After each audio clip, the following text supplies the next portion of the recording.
Which is next? A cozy mystery with a cat and a mop. Cozy Witch Mysteries series. Book 1. Written by Angela Kenzie. Crazy Cozies. Narrated by Evelyn Adams.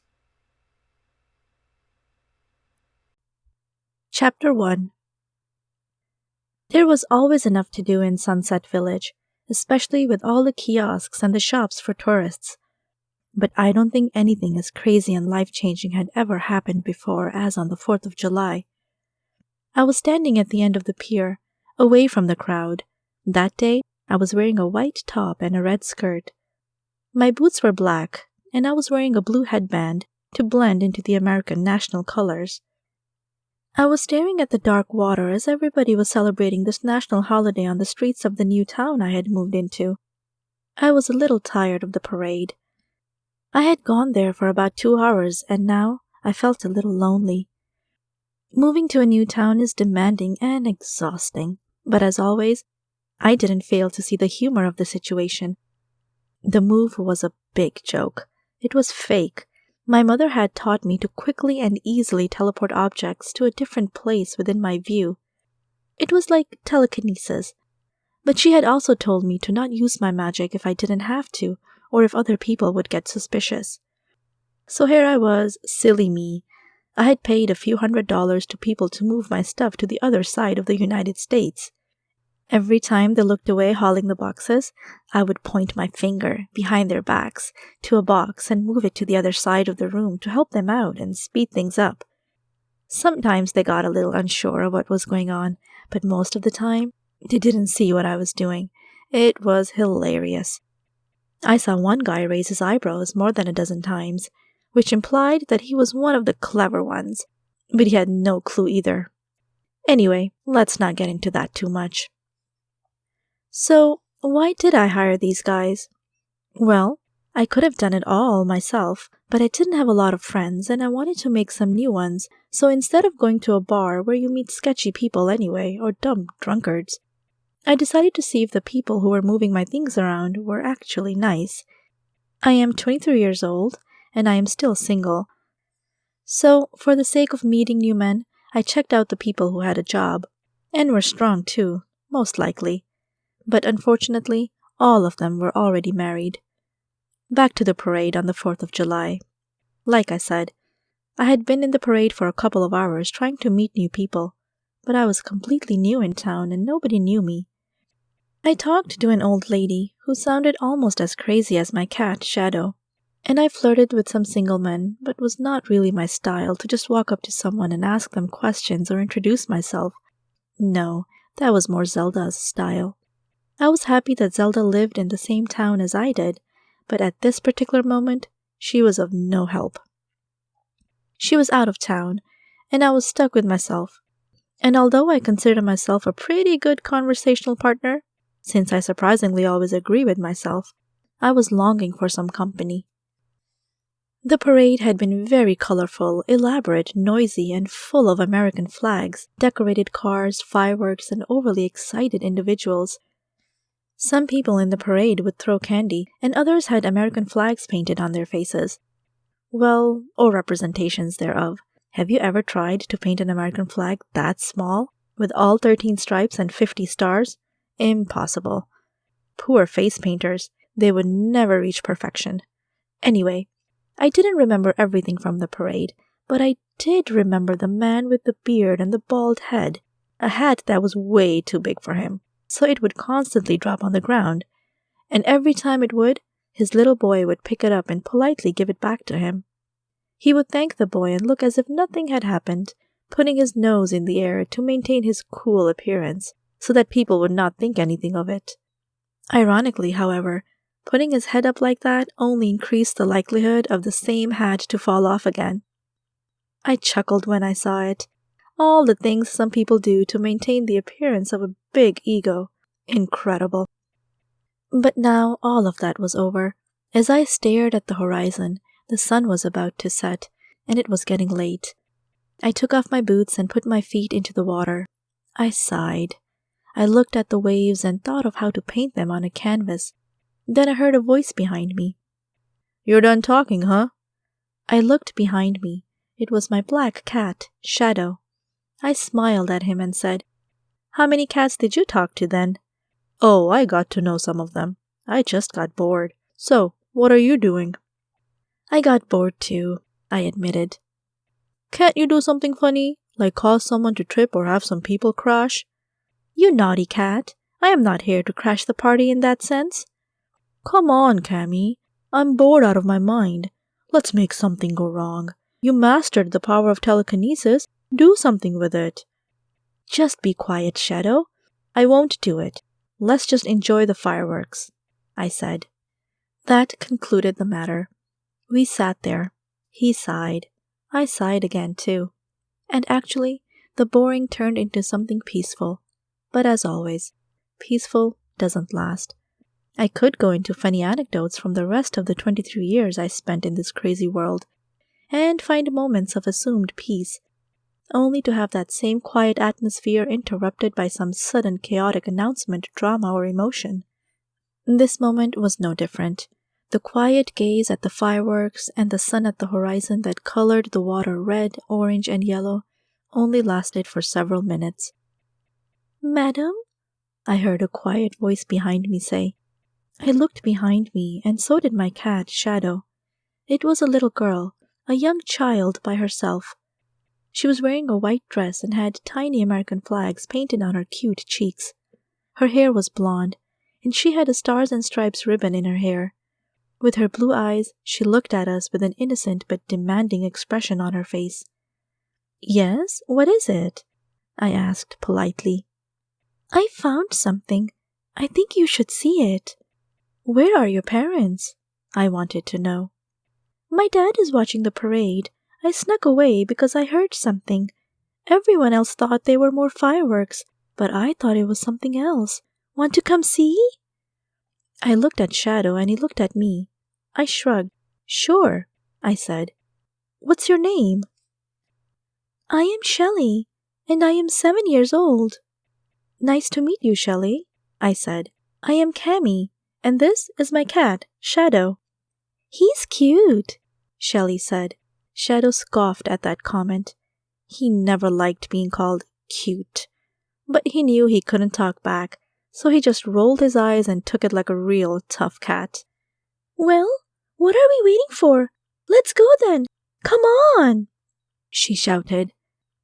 The girl took a few steps forward and then tugged on my wrist to lift me up and take me to what she was talking about. In a whim, I was barely able to grab my boots and put them on as I was hopping on one foot to not throw the girl off balance too much. I was okay with following her. I mean, what could go wrong, right? But I was also curious to find out where her father was. A girl her age shouldn't be walking around on her own. We came to one side of the pier that was hidden behind a small shack. Next to the shack, there was a garbage can and a container that stunk like fish. Hooks, rods, and other tools were hanging on the walls inside of it, which I could see through the window. When we turned around the corner, I looked at the water. "There, you see?" the girl asked. I saw all kinds of garbage and mumbled and grumbled inside that people can be so dumb as to throw their garbage in the ocean, even though the trash can was right there, then rebuking myself in my thoughts for assuming that these objects were tossed into the water at this particular spot. I felt like ordering my mop, which I flew on, by the way, to come over and clean up the mess with a touch of magic. However, anything I would do to draw attention to my magic would be misunderstood by the outside world, so I restrained myself. But then I squinted my eyes and saw something fishy. Well, actually, human, floating between them. "Is that a—" "Yes, I think it's a man," Shelley said. "I didn't know for certain, so I wanted an adult to check it. I am scared. I don't want to go closer." "We need to get your dad," I said. "Go look for him. I'll go over there and see what it is." I approached the person in the water and said, "Sir, are you there? Are you okay?" No answer. Maybe he was dead. I looked at Shadow, who could only shrug. "You're no help," I said. "Sorry, I hate water," he said. I know, it would be good for you to learn how to swim sometime, I complained. Perhaps you should get a dog then, he answered. I brushed it aside and walked into the water. It was a little filthy with all the garbage and all, but I had put my beautiful boots on the side so they wouldn't get wet. When I came close, I touched the body. It was definitely a man, but he wasn't moving. Was he really dead? I touched his face. He appeared to be in his 50s or 60s. And yes, it was a corpse. I put my hand underneath its head to lift him out of the water. It was the first time I had seen a corpse like this up close, even though my mother had told me all about the realm of ghosts, with vampires and witches like me being everywhere. A real corpse. Yes, this was a first. Suddenly, I heard a voice. "Madam, are you all right? Shelley told me to come see you." Shelley's father came running at the water, and his daughter was next to him. He was wearing a leather jacket, loose over his white t-shirt, and an American hat to celebrate the 4th of July. "Yes, I'm okay," I shouted back. "But I don't think this gentleman is. He appears to be dead." I could see he was shocked, but not as much as some people would be when being confronted with a corpse. It was almost as if he knew exactly what to do. He stood on the side and said, "Are you bringing him over? Yes, just push him a little this way." As the man went halfway into the water, he pulled on the corpse and helped me get it to the shore. He lay it on the sand and said, "Usually you should never move a dead body, but in this case, it needed to be out of the water. Fingerprints are pretty useless too, but we can investigate what caused it. Hold on while I call the cops about this." He reached for his cell phone in his pocket and called the local police. Shelley put her hands behind her back and smiled at me. "Thank you for taking a look at it," she mumbled. "You're welcome," I replied as I put my boots back on my feet. Shadow sniffed and walked around the dead body. When her father was done, he put the phone back into his pocket and reached out to shake my hand. "I am sorry you had to see this, and I want to thank you for helping out. My name is Bruce Colvin, and I happen to be a detective. I don't know why my daughter was snooping around without me, and I apologize for having her dragging you into this, Miss, I said. "I am not married. My name is Cammy Whisper, and it's totally fine.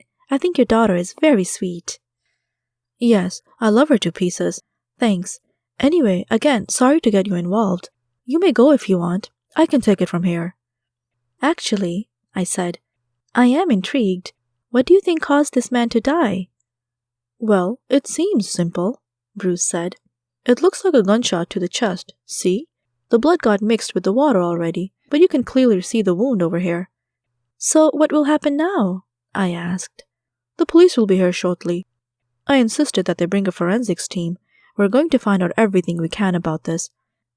As of now, we don't know much more other than the fact that this gentleman has been shot. I can guess the age, but I am sure they will quickly be able to find his profile so we can identify the victim." "How did you find him?" I asked Shelley. "Like I said, I heard something, but I didn't think it was more fireworks. It sounded different." "You have keen ears," her dad complimented. "I didn't know you could tell the difference between a gunshot and some fireworks." "It sounded like bang bang, not pew or pang," she said, emphasizing her sound effects with some animated hand movements.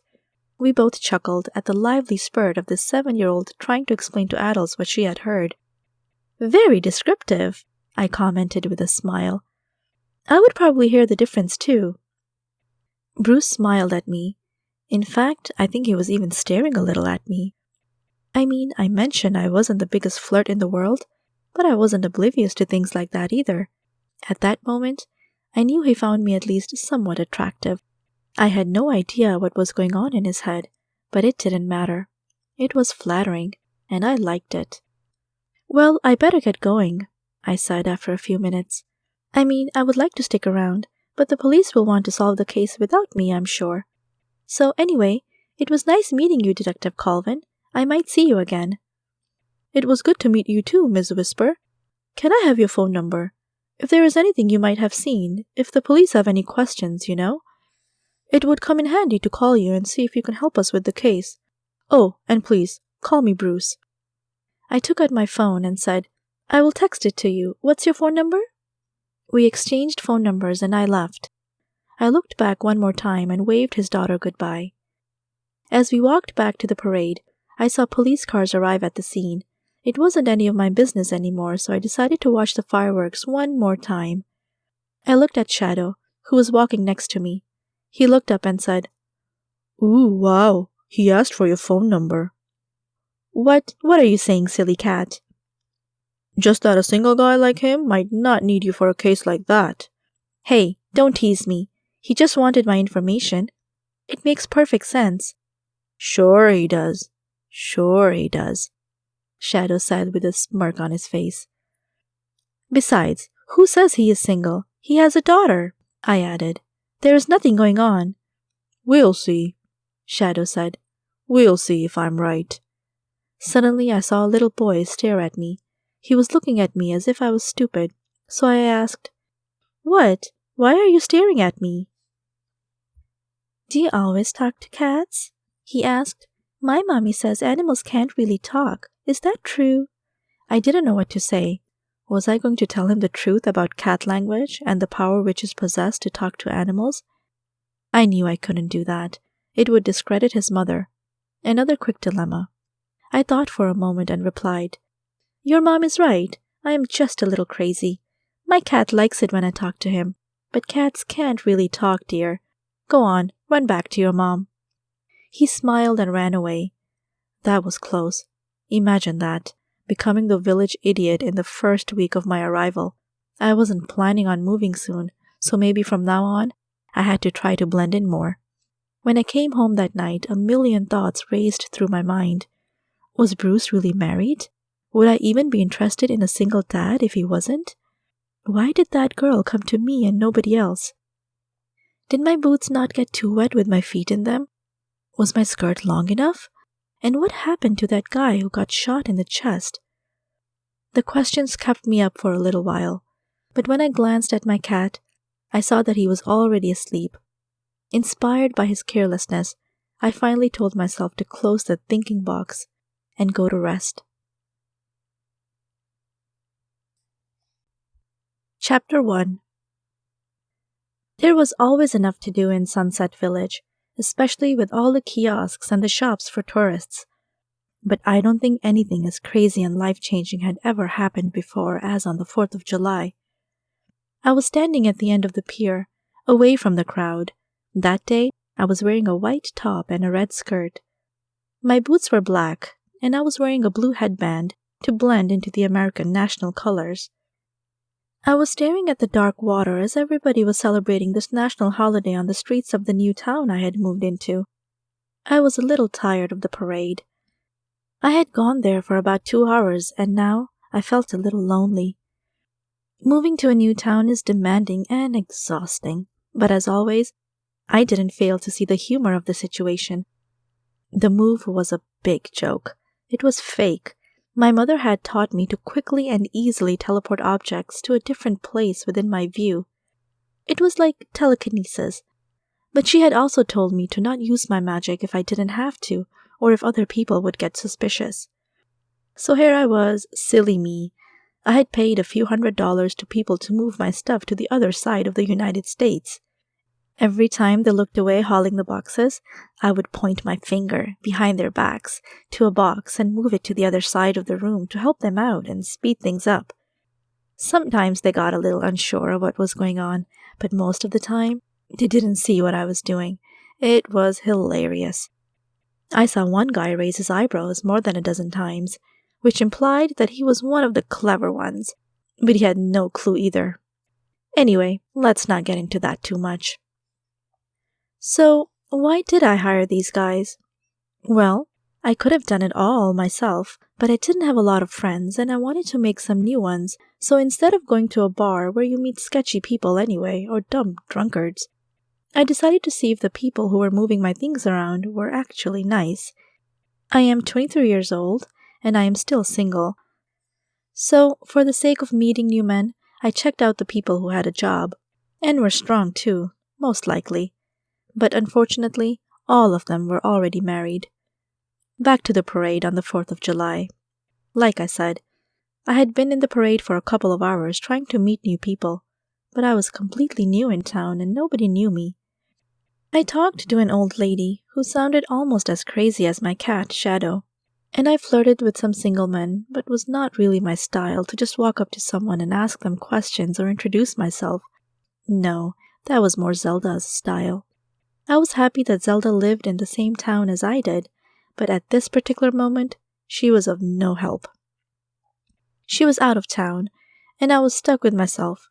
And although I consider myself a pretty good conversational partner, since I surprisingly always agree with myself, I was longing for some company. The parade had been very colorful, elaborate, noisy, and full of American flags, decorated cars, fireworks, and overly excited individuals. Some people in the parade would throw candy, and others had American flags painted on their faces. Well, or representations thereof. Have you ever tried to paint an American flag that small, with all 13 stripes and 50 stars? Impossible. Poor face painters, they would never reach perfection. Anyway, I didn't remember everything from the parade, but I did remember the man with the beard and the bald head, a hat that was way too big for him, so it would constantly drop on the ground, and every time it would, his little boy would pick it up and politely give it back to him. He would thank the boy and look as if nothing had happened, putting his nose in the air to maintain his cool appearance, so that people would not think anything of it. Ironically, however, putting his head up like that only increased the likelihood of the same hat to fall off again. I chuckled when I saw it. All the things some people do to maintain the appearance of a big ego. Incredible. But now all of that was over. As I stared at the horizon, the sun was about to set, and it was getting late. I took off my boots and put my feet into the water. I sighed. I looked at the waves and thought of how to paint them on a canvas. Then I heard a voice behind me. "You're done talking, huh?" I looked behind me. It was my black cat, Shadow. I smiled at him and said, "How many cats did you talk to then?" "Oh, I got to know some of them. I just got bored. So, what are you doing?" I got bored too, I admitted. "Can't you do something funny, like cause someone to trip or have some people crash?" "You naughty cat. I am not here to crash the party in that sense." "Come on, Cammy. I'm bored out of my mind. Let's make something go wrong. You mastered the power of telekinesis. Do something with it." "Just be quiet, Shadow. I won't do it. Let's just enjoy the fireworks," I said. That concluded the matter. We sat there. He sighed. I sighed again too. And actually, the boring turned into something peaceful. But as always, peaceful doesn't last. I could go into funny anecdotes from the rest of the 23 years I spent in this crazy world, and find moments of assumed peace, only to have that same quiet atmosphere interrupted by some sudden chaotic announcement, drama, or emotion. This moment was no different. The quiet gaze at the fireworks and the sun at the horizon that colored the water red, orange, and yellow only lasted for several minutes. "Madam?" I heard a quiet voice behind me say. I looked behind me, and so did my cat, Shadow. It was a little girl, a young child by herself. She was wearing a white dress and had tiny American flags painted on her cute cheeks. Her hair was blonde, and she had a stars and stripes ribbon in her hair. With her blue eyes, she looked at us with an innocent but demanding expression on her face. "Yes, what is it?" I asked politely. "I found something. I think you should see it." "Where are your parents?" I wanted to know. "My dad is watching the parade. I snuck away because I heard something. Everyone else thought they were more fireworks, but I thought it was something else. Want to come see?" I looked at Shadow and he looked at me. I shrugged. "Sure," I said. "What's your name?" "I am Shelley, and I am 7 years old." "Nice to meet you, Shelley," I said. "I am Cammy, and this is my cat, Shadow." "He's cute," Shelley said. Shadow scoffed at that comment. He never liked being called cute. But he knew he couldn't talk back, so he just rolled his eyes and took it like a real tough cat. "Well, What are we waiting for? Let's go then! Come on! She shouted. The girl took a few steps forward and then tugged on my wrist to lift me up and take me to what she was talking about. In a whim, I was barely able to grab my boots and put them on as I was hopping on one foot to not throw the girl off balance too much. I was okay with following her. I mean, what could go wrong, right? But I was also curious to find out where her father was. A girl her age shouldn't be walking around on her own. We came to one side of the pier that was hidden behind a small shack. Next to the shack, there was a garbage can and a container that stunk like fish. Hooks, rods, and other tools were hanging on the walls inside of it, which I could see through the window. When we turned around the corner, I looked at the water. "There, you see?" the girl asked. I saw all kinds of garbage and mumbled and grumbled inside that people can be so dumb as to throw their garbage in the ocean, even though the trash can was right there, then rebuking myself in my thoughts for assuming that these objects were tossed into the water at this particular spot. I felt like ordering my mop, which I flew on, by the way, to come over and clean up the mess with a touch of magic. However, anything I would do to draw attention to my magic would be misunderstood by the outside world, so I restrained myself. But then I squinted my eyes and saw something fishy, well, actually human, floating between them. "Is that a—" "Yes, I think it's a man," Shelley said. "I didn't know for certain, so I wanted an adult to check it. I am scared. I don't want to go closer." "We need to get your dad," I said.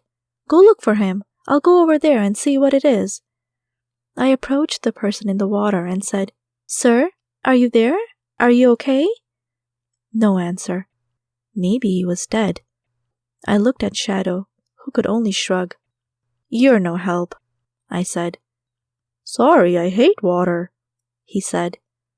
"I know, it would be good for you to learn how to swim sometime," I complained. "Perhaps you should get a dog then," he answered.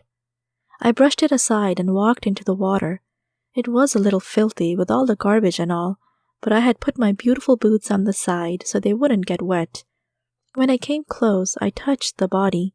It was definitely a man, but he wasn't moving. Was he really dead? I touched his face. He appeared to be in his 50s or 60s. And yes, it was a corpse. I put my hand underneath its head to lift him out of the water. It was the first time I had seen a corpse like this up close, even though my mother had told me all about the realm of ghosts, with vampires and witches like me being everywhere. A real corpse. Yes, this was a first. Suddenly, I heard a voice. "Madam, are you all right? Shelley told me to come see you." Shelley's father came running at the water, and his daughter was next to him. He was wearing a leather jacket, loose over his white t-shirt, and an American hat to celebrate the 4th of July. "Yes, I'm okay," I shouted back. "But I don't think this gentleman is. He appears to be dead." I could see he was shocked, but not as much as some people would be when being confronted with a corpse. It was almost as if he knew exactly what to do. He stood on the side and said, "Are you bringing him over? Yes, just push him a little this way." As the man went halfway into the water, he pulled on the corpse and helped me get it to the shore. He lay it on the sand and said, "Usually you should never move a dead body, but in this case, it needed to be out of the water. Fingerprints are pretty useless too, but we can investigate what caused it. Hold on while I call the cops about this." He reached for his cell phone in his pocket and called the local police. Shelley put her hands behind her back and smiled at me. "Thank you for taking a look at it," she mumbled. "You're welcome," I replied as I put my boots back on my feet. Shadow sniffed and walked around the dead body. When her father was done, he put the phone back into his pocket and reached out to shake my hand. "I am sorry you had to see this, and I want to thank you for helping out. My name is Bruce Colvin, and I happen to be a detective. I don't know why my daughter was snooping around without me, and I apologize for having her dragging you into this, Miss, I said. "I am not married. My name is Cammy Whisper, and it's totally fine. I think your daughter is very sweet." "Yes, I love her to pieces. Thanks. Anyway, again, sorry to get you involved. You may go if you want. I can take it from here. Actually, I said, I am intrigued. What do you think caused this man to die? Well, it seems simple, Bruce said. It looks like a gunshot to the chest. See? The blood got mixed with the water already, but you can clearly see the wound over here. So what will happen now? I asked. The police will be here shortly. I insisted that they bring a forensics team. We're going to find out everything we can about this. As of now, we don't know much more other than the fact that this gentleman has been shot. I can guess the age, but I am sure they will quickly be able to find his profile so we can identify the victim. How did you find him? I asked Shelley. Like I said, I heard something, but I didn't think it was more fireworks. It sounded different. You have keen ears, her dad complimented. I didn't know you could tell the difference between a gunshot and some fireworks. It sounded like bang bang, not pew or pang, she said, emphasizing her sound effects with some animated hand movements. We both chuckled at the lively spurt of this 7-year-old trying to explain to adults what she had heard. Very descriptive, I commented with a smile. I would probably hear the difference too. Bruce smiled at me. In fact, I think he was even staring a little at me. I mean, I mentioned I wasn't the biggest flirt in the world, but I wasn't oblivious to things like that either. At that moment, I knew he found me at least somewhat attractive. I had no idea what was going on in his head, but it didn't matter. It was flattering, and I liked it. Well, I better get going, I said after a few minutes. I mean, I would like to stick around, but the police will want to solve the case without me, I'm sure. So anyway, it was nice meeting you, Detective Colvin. I might see you again. It was good to meet you too, Ms. Whisper. Can I have your phone number? If there is anything you might have seen, if the police have any questions, you know. It would come in handy to call you and see if you can help us with the case. Oh, and please, call me Bruce. I took out my phone and said, I will text it to you. What's your phone number? We exchanged phone numbers and I left. I looked back one more time and waved his daughter goodbye. As we walked back to the parade, I saw police cars arrive at the scene. It wasn't any of my business anymore, so I decided to watch the fireworks one more time. I looked at Shadow, who was walking next to me. He looked up and said, Ooh, wow, he asked for your phone number. What are you saying, silly cat? Just that a single guy like him might not need you for a case like that. Hey, don't tease me. He just wanted my information. It makes perfect sense. Sure he does. Sure he does, Shadow said with a smirk on his face. Besides, who says he is single? He has a daughter, I added. There is nothing going on. We'll see, Shadow said. We'll see if I'm right. Suddenly I saw a little boy stare at me. He was looking at me as if I was stupid, so I asked, What? Why are you staring at me? Do you always talk to cats? He asked. My mommy says animals can't really talk. Is that true? I didn't know what to say. Was I going to tell him the truth about cat language and the power witches possess to talk to animals? I knew I couldn't do that. It would discredit his mother. Another quick dilemma. I thought for a moment and replied, Your mom is right. I am just a little crazy. My cat likes it when I talk to him. But cats can't really talk, dear. Go on, run back to your mom. He smiled and ran away. That was close. Imagine that, becoming the village idiot in the first week of my arrival. I wasn't planning on moving soon, so maybe from now on, I had to try to blend in more. When I came home that night, a million thoughts raced through my mind. Was Bruce really married? Would I even be interested in a single dad if he wasn't? Why did that girl come to me and nobody else? Did my boots not get too wet with my feet in them? Was my skirt long enough? And what happened to that guy who got shot in the chest? The questions kept me up for a little while, but when I glanced at my cat, I saw that he was already asleep. Inspired by his carelessness, I finally told myself to close the thinking box and go to rest. Chapter 2. The next day I woke up feeling thirsty. This California climate was different than the East Coast from where I came. I rubbed my eyes and went to the bathroom. As I stared at a dirty glass for 2 minutes with my sleepy eyes, I finally bent over and drank from the faucet, not caring about friends' comments from my hometown who had told me the water in California was toxic. Sure it is, I told myself out loud, and they probably separate garbage too. Actually, they do separate their garbage, I heard Shadow say behind me. What? I spat out the water. How do you know that? Everybody knows that, Cammy.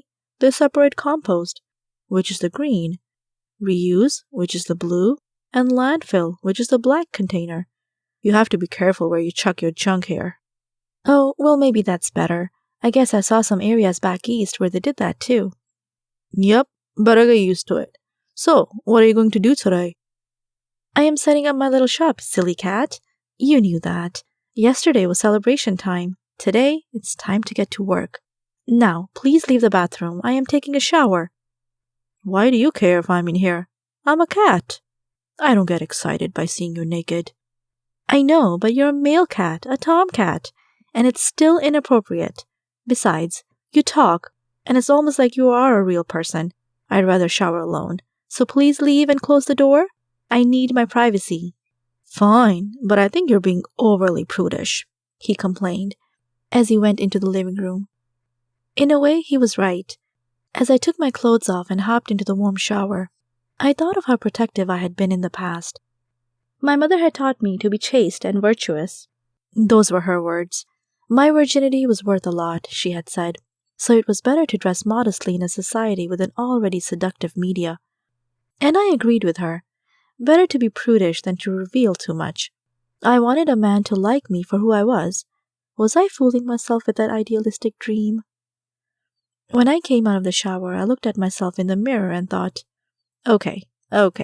He will still go for my looks at first, but at least he'll know I am decent, and it will give him a better opportunity to get to know me on the inside. To be honest, I was quite the looker. Even though I was skinny, I had a young, round face which made it seem like I was 13 years old, not 23. But anyone who came close would still sense some facial features of maturity. I looked into my deep brown eyes and stroked my long brown hair. I always took great care of my hair, and I wanted to keep it long, even if that would mean a special brew or magic potion to keep it that way. Then I stared at my chest and smirked. What a silly story there was behind those things. 10 years ago, the kids in my middle school class would make fun of me because of my flat chest. At first, I was really upset about it, and I often found myself moping around in my room because of the less developed feminine parts of my body. Boys wouldn't give me much attention, also because of my young face, and as a 13-year-old, I still looked like a little girl. Those teenage school dramas. I was happy when they were over. Anyway, a few years later, and that's just how unpredictable the human body is sometimes, I had somehow speedily grown into a full double D cup size, and the same boys and girls who used to make fun of me were now trying to involve me in their little cliques. It's crazy how much kids at that age value breast size and how unimportant it actually is. But hey, talking about the ultimate revenge, right? At first they ridiculed me and then they envied me. And no, I didn't use any magic to affect the process. It was all natural. I put my clothes back on and came out of the bathroom. When I came downstairs, I looked at what would soon be my spices and aromas shop. I bought this place because I noticed an ongoing trend in tourism and a population spike, and figuring that I could make some good money with my potions, soaps, scents, and other seemingly useless souvenirs. I moved here and went on an entrepreneurial journey, following my passion. However, liquids and smells weren't my only passions. I was also into painting, so perhaps someday I could display some masterworks in my little shop. I knew I still had a lot to learn though, and I didn't feel confident enough to show off any of my previous works, so I still considered that as a mere hobby. I also played beach volleyball, which was ideal for a tourist village like this. I had read about tournaments in Sunset Village, and I was eager to join a team sometime. Shadow had been telling me that it was mandatory to play beach volleyball in a bikini, but I insisted on wearing my modest one-piece bathing suit. Other people could do whatever they wanted, and I wouldn't judge them for it. but I was myself, and that was all there was to it. So yes, summing it up, my attention would be divided here in this paradisiacal tourist destination between my two hobbies, volleyball and painting, and simply selling the potions, aromas, and spices I would brew and combine. It would be a dream come true, or so I hoped. As I went downstairs, I noticed how much of a mess it still was. Some boxes had been opened and others were still taped shut. Spider webs were in the corners of the little townhouse and there was dust everywhere. I smiled. I knew this was part of the business, and frankly, it would be one of the more satisfying parts, since sitting around and waiting for customers was not something I was looking forward to. I was always busy, so as I began to unbox my items, I thought of things I could do when the shop was open, other than chewing gum or staring at the ceiling. I took out glass jars and bottles, packets with seasonings in them, and homemade soaps. Scented candles would go into the corner of the store, and I would burn one each day to lure potential customers in. Conveniently enough, there was a desk with a cashier system where I could accept cash and charge credit cards for anyone interested in my peculiarities. It took me several hours to set everything up, but when I felt like I was almost done, I dusted off my clothes and looked around, satisfied with the results. I opened the door and turned around the sign on the shop. Surprisingly, it didn't take more than a few minutes for someone to enter my little shop. It was a chubby girl with red hair and freckles. She had beautiful green eyes and a cheerful look on her face. "Are you the new girl in town?" she asked. "Yes, I am." "Welcome to my little shop. My name is Cammy." "I am Kate. I live next door." "Oh, good to meet my new neighbor then," I said with a smile. "Please take a look around if you want. I just opened today." "Yes, I saw that. I've been keeping an eye on this place. I was super excited to have a new neighbor." "You were? Sorry to ask, but don't you have anything else to do?" "I do," Kate said, "but I work at the local gas station. I work night shifts, so in the morning, I sleep, and in the afternoon, I wake up." "Ah, that makes sense," I admitted. "Did you have fun last night?" What do you mean?" I asked. She looked at me with suspicion. "What do you mean with what do you mean? I just wanted to know if you had a good time at the parade. I always loved the fireworks." "Oh, of course, they were nice. Well, frankly, I got a little bored last night, so I went to the dock and stared at the sunset a little." "I do that too sometimes," Kate agreed. "It's a nice view from there. Is that your cat?" "Yes, his name is Shadow. Do you want to pet him?" Shadow looked annoyed. He knew I just did that to tease him. He didn't like it when people petted him. He was pretty distant for being a cat. I often wondered if my mom couldn't have bought me a more lovey-dovey one, but then again, we were good friends, so I didn't mind having him around at all. "Aw, he's adorable," Kate commented. I chuckled when Shadow closed his eyes with irritation. "He sure is. I agree," I said as I laughed at him. "He's a cute, cuddly cat," I added as I picked him up and stroked his head a little. Abruptly, he jumped out of my arms and lifted up his bum as he walked away elegantly, ignoring my teasing remarks. I knew I would hear about it later, but I didn't care. We had quite the controversial relationship, him and I. "You have some neat stuff in this little shop of yours," Kate said as she touched some of the scented candles. "Where are the price tags?" "Oh, that's the only thing I forgot." "Well, I guess you can have that one for free," I said. "Just see it as a friendship gift." "Really? You don't have to do that. I'm okay with paying for it." No, really. Just select one item in my shop. You can have one freebie. Maybe you like it so much that you can come back for more." She seemed thrilled. Rubbing her chin, she looked around in the shop. She picked up some special teas, shook one of the jars with magical pills in them, and smelled the homemade soap that was lying on one of the shelves.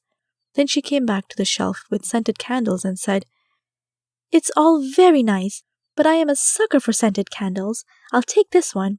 It smells like coconut. Would you recommend leaving it on at night?" "Especially at night," I said with a smile. "This is actually a night candle. It's supposed to stimulate better dreams at night or something. I don't know if it does, but it sure smells good, doesn't it?" "Yes, I love that tropical scent. It reminds me of the one time I was in Hawaii. That was one of the best weeks of my life. I loved it there. Too bad I don't have the money to move to a place like that. Way too expensive. I understand, I said, but I'm pretty happy about this place too. What do you think of Sunset Village? Oh, I'm not complaining. It's just that I've been here a long time and I'm ready for some change. Either way, thank you for the candle. I will put it to good use. And hey, if you want to hang out at the beach sometime or go to one of the nightclubs, I'm open to that too. The nightlife is pretty busy here. But you don't seem like that much of a party animal, are you? In a way, I always like a good celebration. But no, I don't drink and I don't sleep around, to be frank. So I would say I'm not that typical stereotype. Haha. I didn't think so. Either way, we'll see what we will end up doing. See you around, Cammy. It's nice to have a friendly new neighbor. I hope we can become good friends. She turned around and left with the scented candle in her hand. Little did she know that the candle was an actual magical candle that does promote better dreams. I used one of those candles every night, just so I could wake up with a smile, but I couldn't let her know that it was real magic. I was certain she would come back later and tell me about her best dreams, but she had to believe it was some coincidence or placebo effect. People in the real world don't believe in magic. It was something we witches were only familiar with, and my mother always warned me to keep it that way. If I would reveal all the mysteries of the magical realm, she said, it could become a disaster. People panic too easily. They are afraid of what they don't understand. So I always kept my tricks and spells to myself. If anything extraordinary would happen, it would be better for human beings to attribute them to some natural phenomena or simply to luck or misfortune. Then they could at least explain it away with their limited understanding. I didn't understand everything either, but at least I knew about the magic. And the magic was wonderful as far as I knew. It gave me power to improve others' lives and to add some flavor and color to the dull existence of everyday activities. I thought about what she said. And no, I wasn't a real party animal. I wasn't shy either. I guess I was somewhere in the middle. The funny thing was that as soon as she left, a real party animal entered the door. Hey there, girl. What's you been doing all this time? It was Zelda. She walked into the shop not long after Kate left. Zelda was a witch, and she knew all about magic. And she was not shy about using it, though, like me, she hid it from the general public as well. She was not stupid. She knew what could possibly happen, but unlike me, she had a way with guys that I never had. With her blonde hair and blue eyes, she seduced a lot of them and then ended up having one boyfriend after another. What was always fun about her is hard to say. Almost everything was. She laughed at my jokes, she had that charisma, and even though I wouldn't say she was prettier than I was, note to self, don't get arrogant or vain, she knew how to show it more. The way she walked, talked, and had that certain way of dressing openly displayed what she was like. Oh, and one more thing. She hates being told what to do, so I always avoided being bossy or even making suggestions about what to do with her life or her many relationships. When she walked in, I was happy to see her. How have you been? She asked loudly. Good, just setting up my shop. I can see that. Nice job. Look at you getting all salesy and stuff. Salesy? Oh, don't deny it.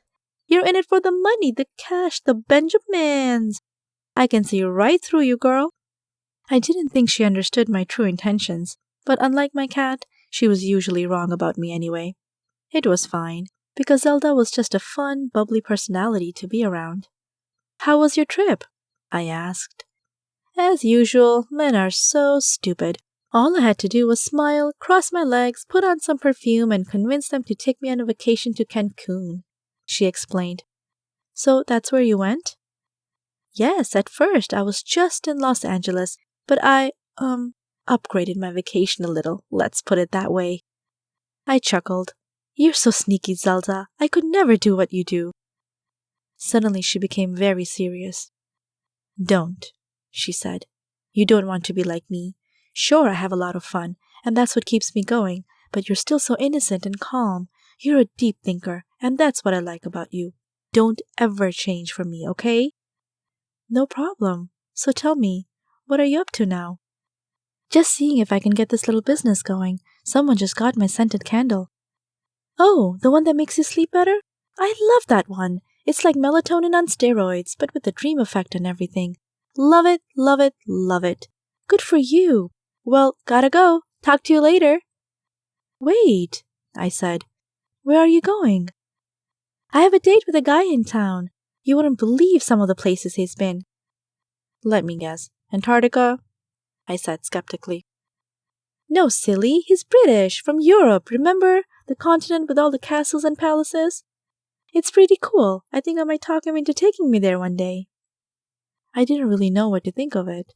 On the one hand, she was using these poor guys to travel around the world for free, manipulating them into paying for every pleasure they would seek on the way.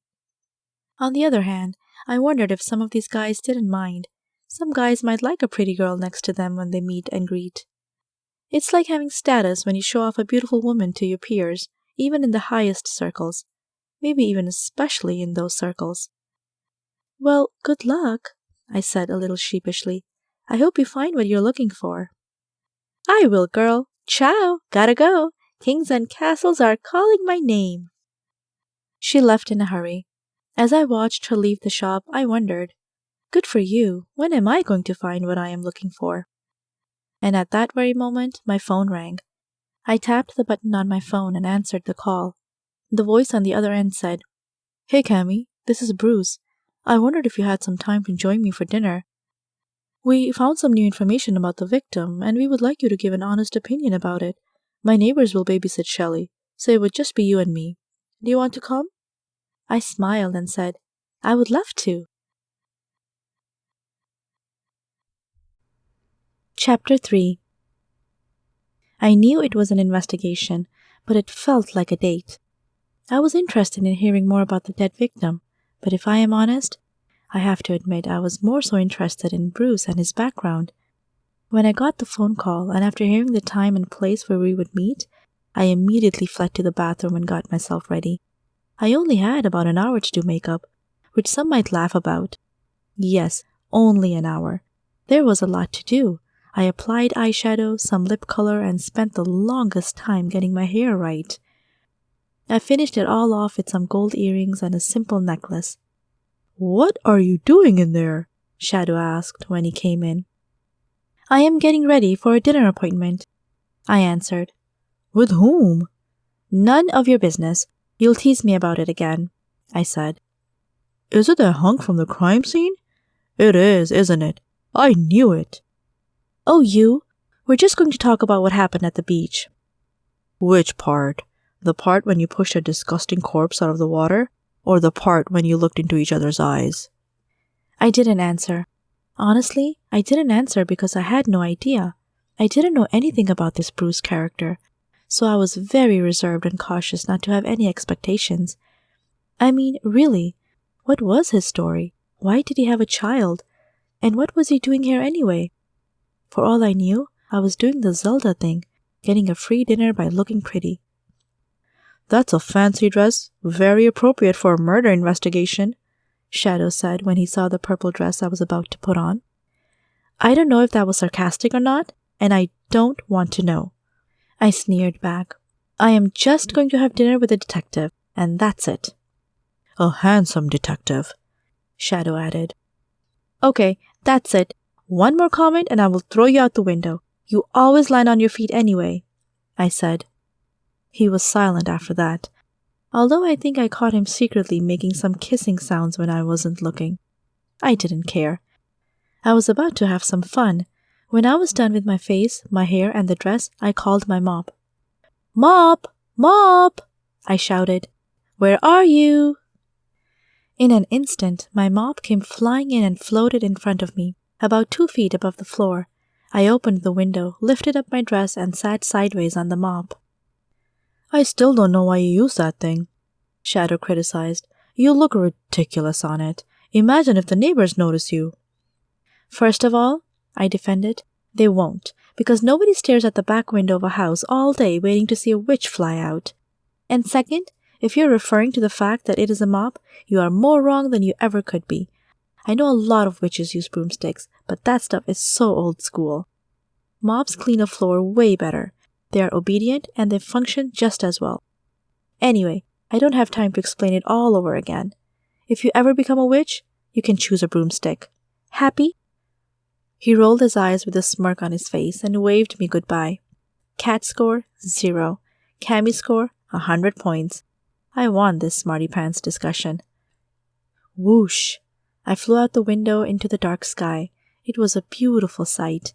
Every time I got on that mob, I enjoyed myself thoroughly. It was like leaving the world behind and looking at it from a different angle. Seeing all the little homes, streets, and cars was something I would never get enough of. I closed my eyes for a small moment and enjoyed the soft ocean breeze in my face until I felt a bump.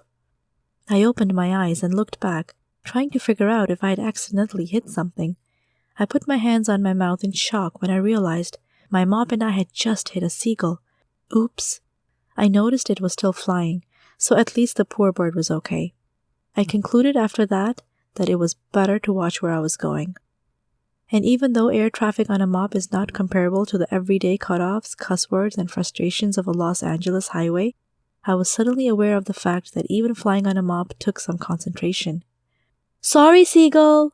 I yelled, hoping he'd understand. Oh, I was such an animal lover. Here I was being cautious and apologetic to some dumb seagull that wasn't watching out for witches on mobs while flying, whereas I was also thinking at the same time about ordering chicken, shrimp, or pork in a fancy restaurant. The irony of it all. Better not think about it. But yes, I was hungry, and I was definitely no vegetarian. The view of the small town was so gorgeous. It was worth getting late for, since it was my first time flying above Sunset Village. But then again, I didn't want to disappoint Bruce and give him a bad first impression of me. I arrived. It was a fancy place. The Virgin Olive, it was called. Weird name for a restaurant if you ask me, but I didn't care. Normally, I would never go to an expensive place like that, but I knew they had some Italian food that was to die for.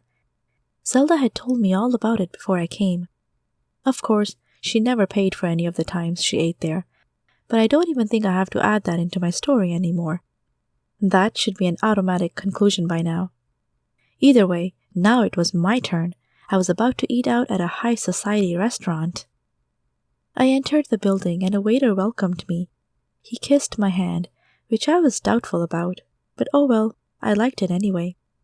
Then he said, "Madam, can I have your last name, please?" "It's Whisper," I replied. "Let me check. Ah, yes. You have a reservation over there at table 9. Please follow me." When we arrived at the table, Bruce was already there. He stood up, shook my hand, and pulled my chair back. He was a real gentleman when I sat down, and we both ordered a drink. "Order anything you like," Bruce reminded me. "I noticed you'll look at the prices too, but this is my treat. Besides, I have to look into getting it reimbursed by the Bureau. We'll see if this falls under business expenses." "Sounds good to me," I said, as I looked at the tortellini with crab meat. It was pricey indeed, but if the money didn't matter, I was going to go ahead and order it.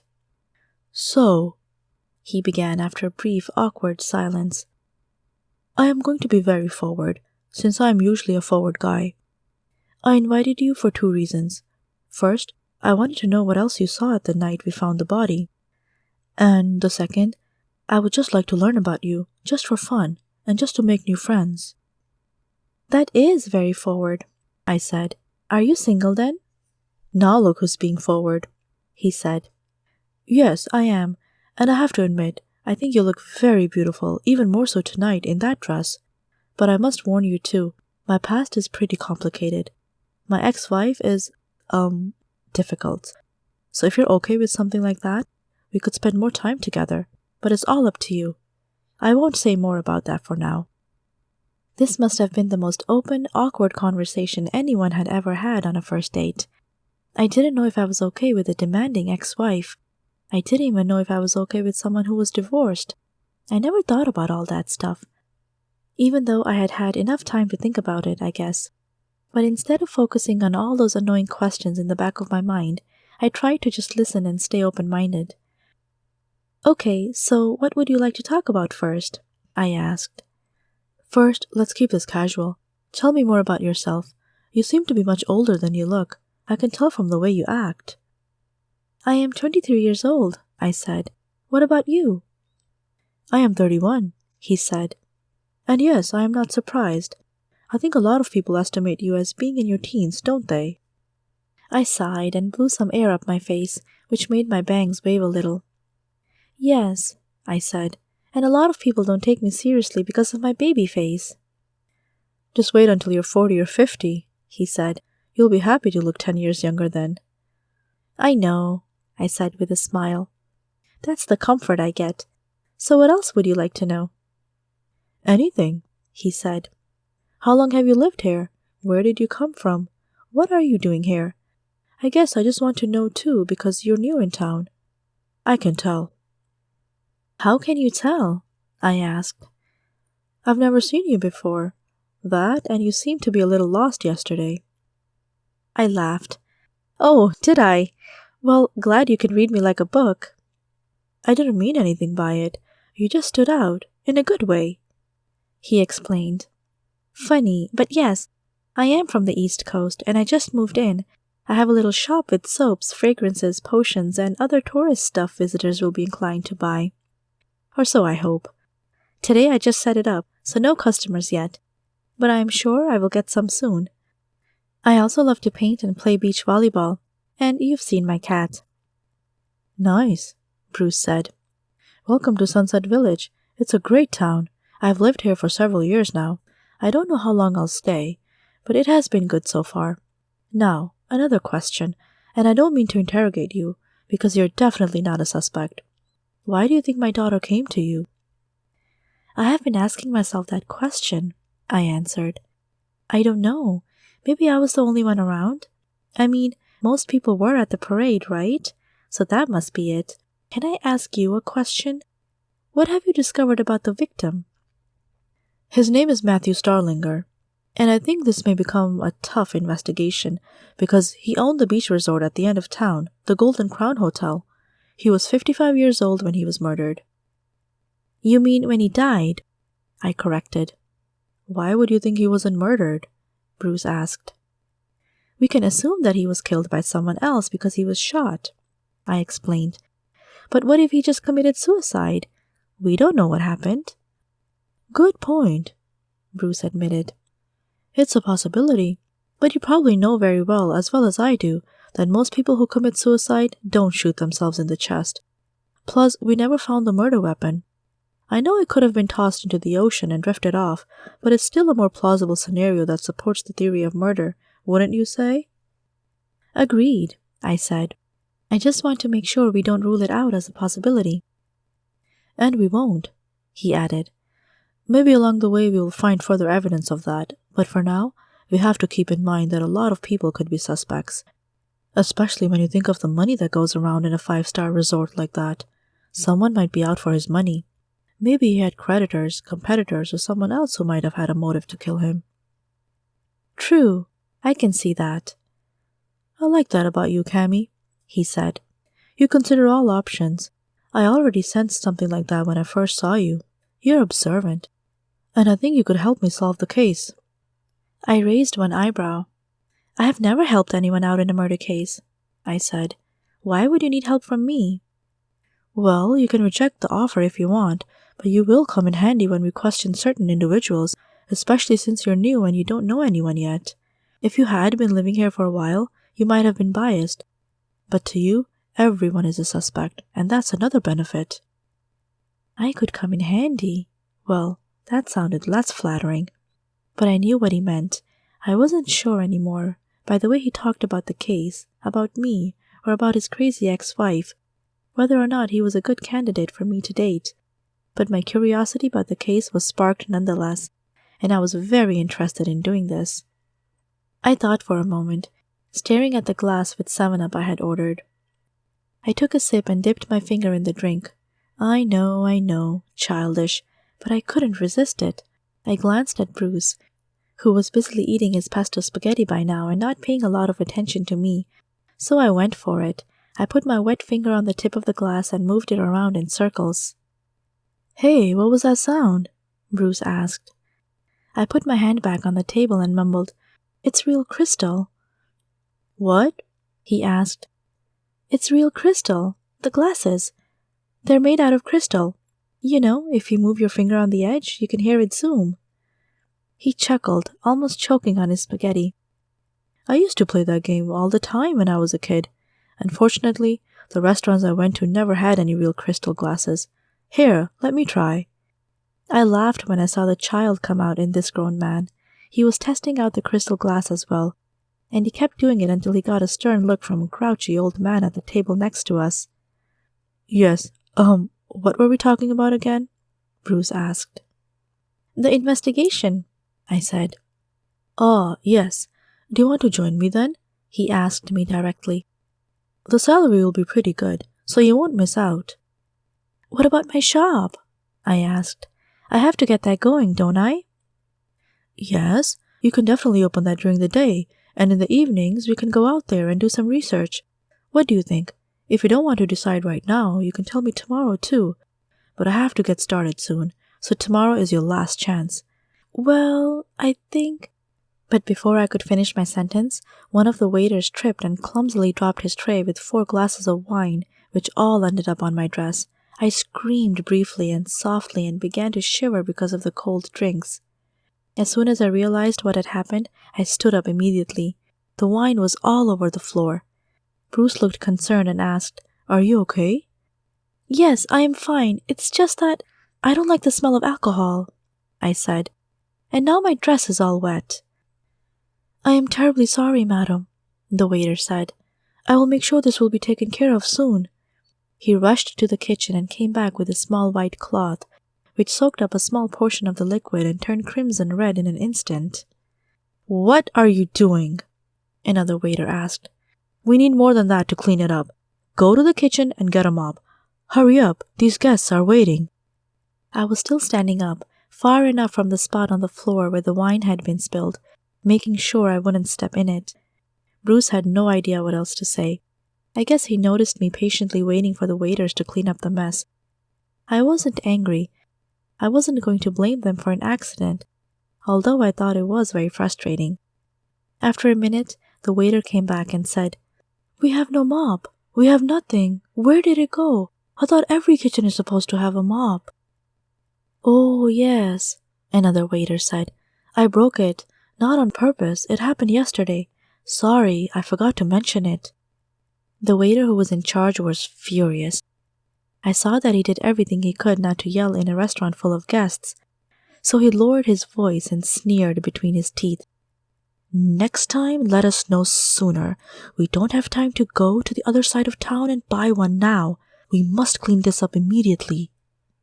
"Again, I am sorry. I will go get one right now," the guilty waiter said, after which he left as fast as his legs could carry him. Then the head waiter turned to me and said, "Again, madam, sorry to make you wait. We will try to solve this quickly." "Actually," I said, "I have a mop right outside." "Excuse me?" "A mop. I have a mop. I brought one with me." Bruce stepped forward and asked with a confused expression on his face, "Did you say you brought a mop to the restaurant? Why would you do something like that?" I wasn't sure how to explain the mysterious means of transportation, and I didn't want to, so I just lied. "I am a clean freak. It's true. I always bring something to clean up. It's a childhood trauma. Don't ask." "Well, okay, madam," the waiter said. "If you can show me your mop, I would be very grateful." "Follow me," I said. "This I've got to see," Bruce snickered.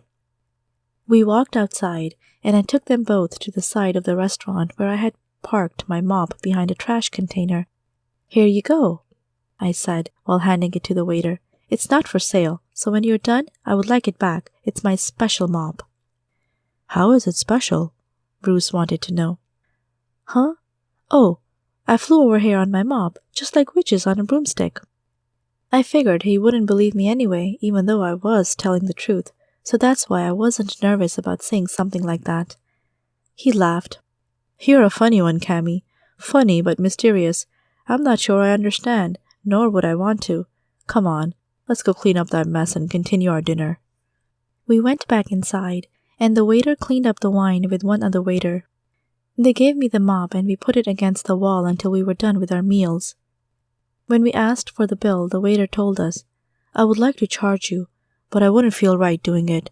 Again, my apologies for the dress, the confusion, the delay, and my sincere thanks for providing us with your mop. Consider tonight's dinner on the house." Bruce wasn't going to refuse. "Thank you," he said. "That is very kind of you." We both left the restaurant after grabbing the mop. Bruce walked to his car and said, "So, what is the true story behind the mop? I can spot a liar from a mile away, but I wasn't going to call you out on it." "What do you mean?" I said. "I told you, I am a clean freak." "Yes, perhaps you are, but that's not the real reason you brought a mop," he said. "Come on, you can tell me. What is the truth?" "You want the truth?" I asked. "Yes, don't be embarrassed. Whatever it is, you can tell me." I hesitated for a moment. Would he believe me if I told him why I brought the strange object along? I didn't know this man enough to trust him completely. After some thinking, I finally told him. "I flew over here on it. It is a flying, magical mop." He looked disappointed as he stared into my eyes. "Fine. If you don't want to tell me, that's up to you. I guess it's not a big deal. Everyone has their own little quirks. By the way, how did you get here? Did you take a bus? Please don't tell me you flew over here on your mop." Well, the bus, I guess." "You know what?" he said while interrupting me. "It doesn't matter. The least I can do is take you home. Can I offer you a ride?" "I won't say no to that," I said. "Thank you." I hopped into the passenger seat of his blue Ford and smiled. He wasn't offended, fortunately, and he was happy to take me home. When we arrived at my place, I thanked him again. "Meet me here tomorrow at 6, he said. "We'll grab a quick bite to eat and then head to the first suspects." "Sounds great. I'll see you tomorrow," I said. I stepped out of the car and waved as he drove off. When I entered my room, I took another shower to get rid of the wine on my neck and shoulders and other places it should have never dripped on. I don't usually take 2 showers in the same day, but this was an exception. And when I was done, Shadow was there to tease me again. "No ring?" he asked. "Ring? Are you aware of how long humans take to make a decision about marriage?" I asked. "I forgot. 2 weeks?" "Maybe some people," I said. "But most take months, sometimes even years." "Man, you humans are a slow species," Shadow said. "Cats are so much simpler. When we like each other, we just give each other a look and—" "Okay, I don't want to know the rest," I interrupted. "I get it, you're an animal, I'm human, we're different.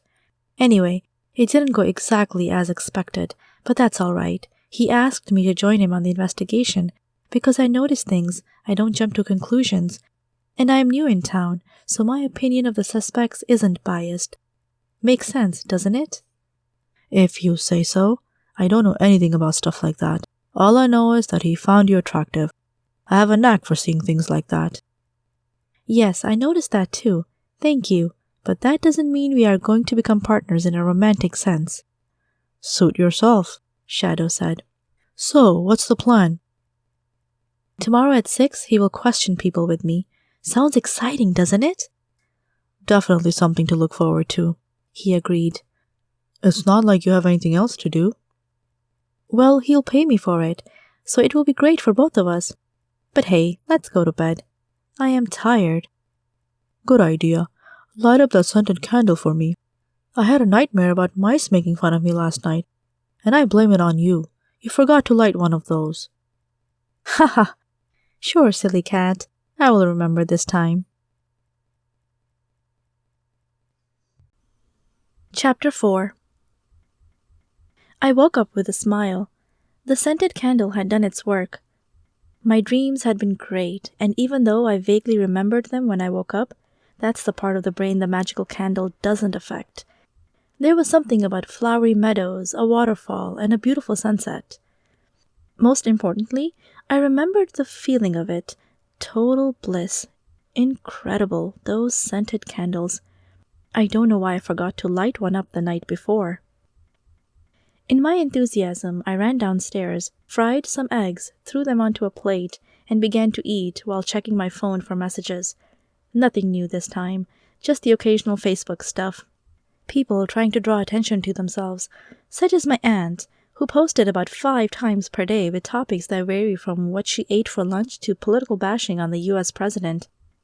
And even though I always shared something I came across that looked funny or interesting, I never wanted to spend more than a few minutes per day on social media, and another extra few checking my emails.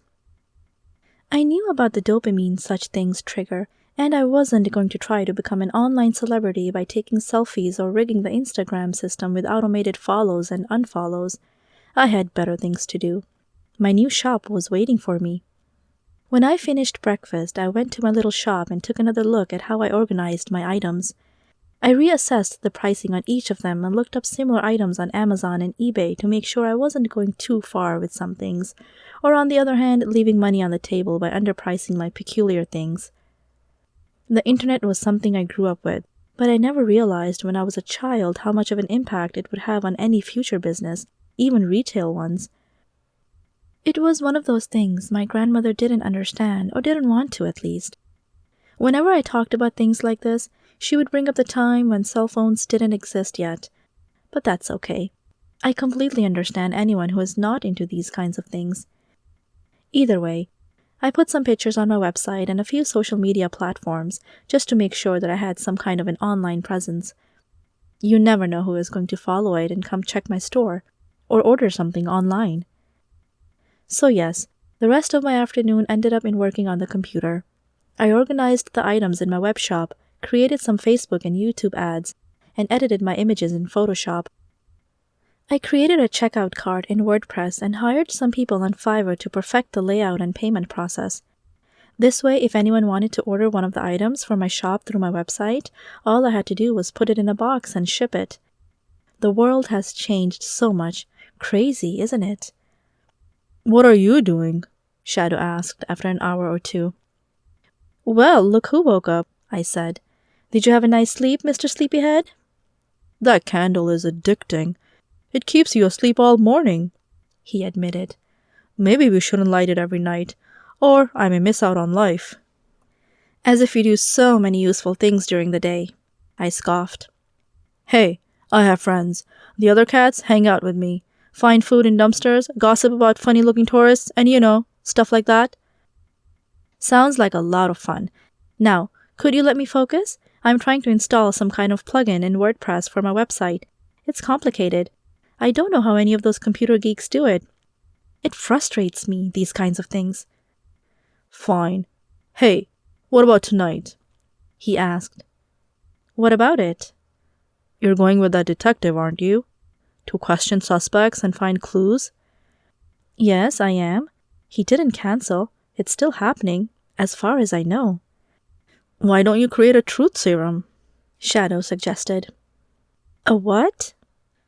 "A truth serum, the kind of thing that makes people tell the truth, even against their will. Then you don't have to do all the guesswork. Wouldn't that speed things up?" I thought for a moment and said, You're right. You're right. For the first time in... Never mind. Good idea, Shadow." He smiled and nodded. He was proud of himself.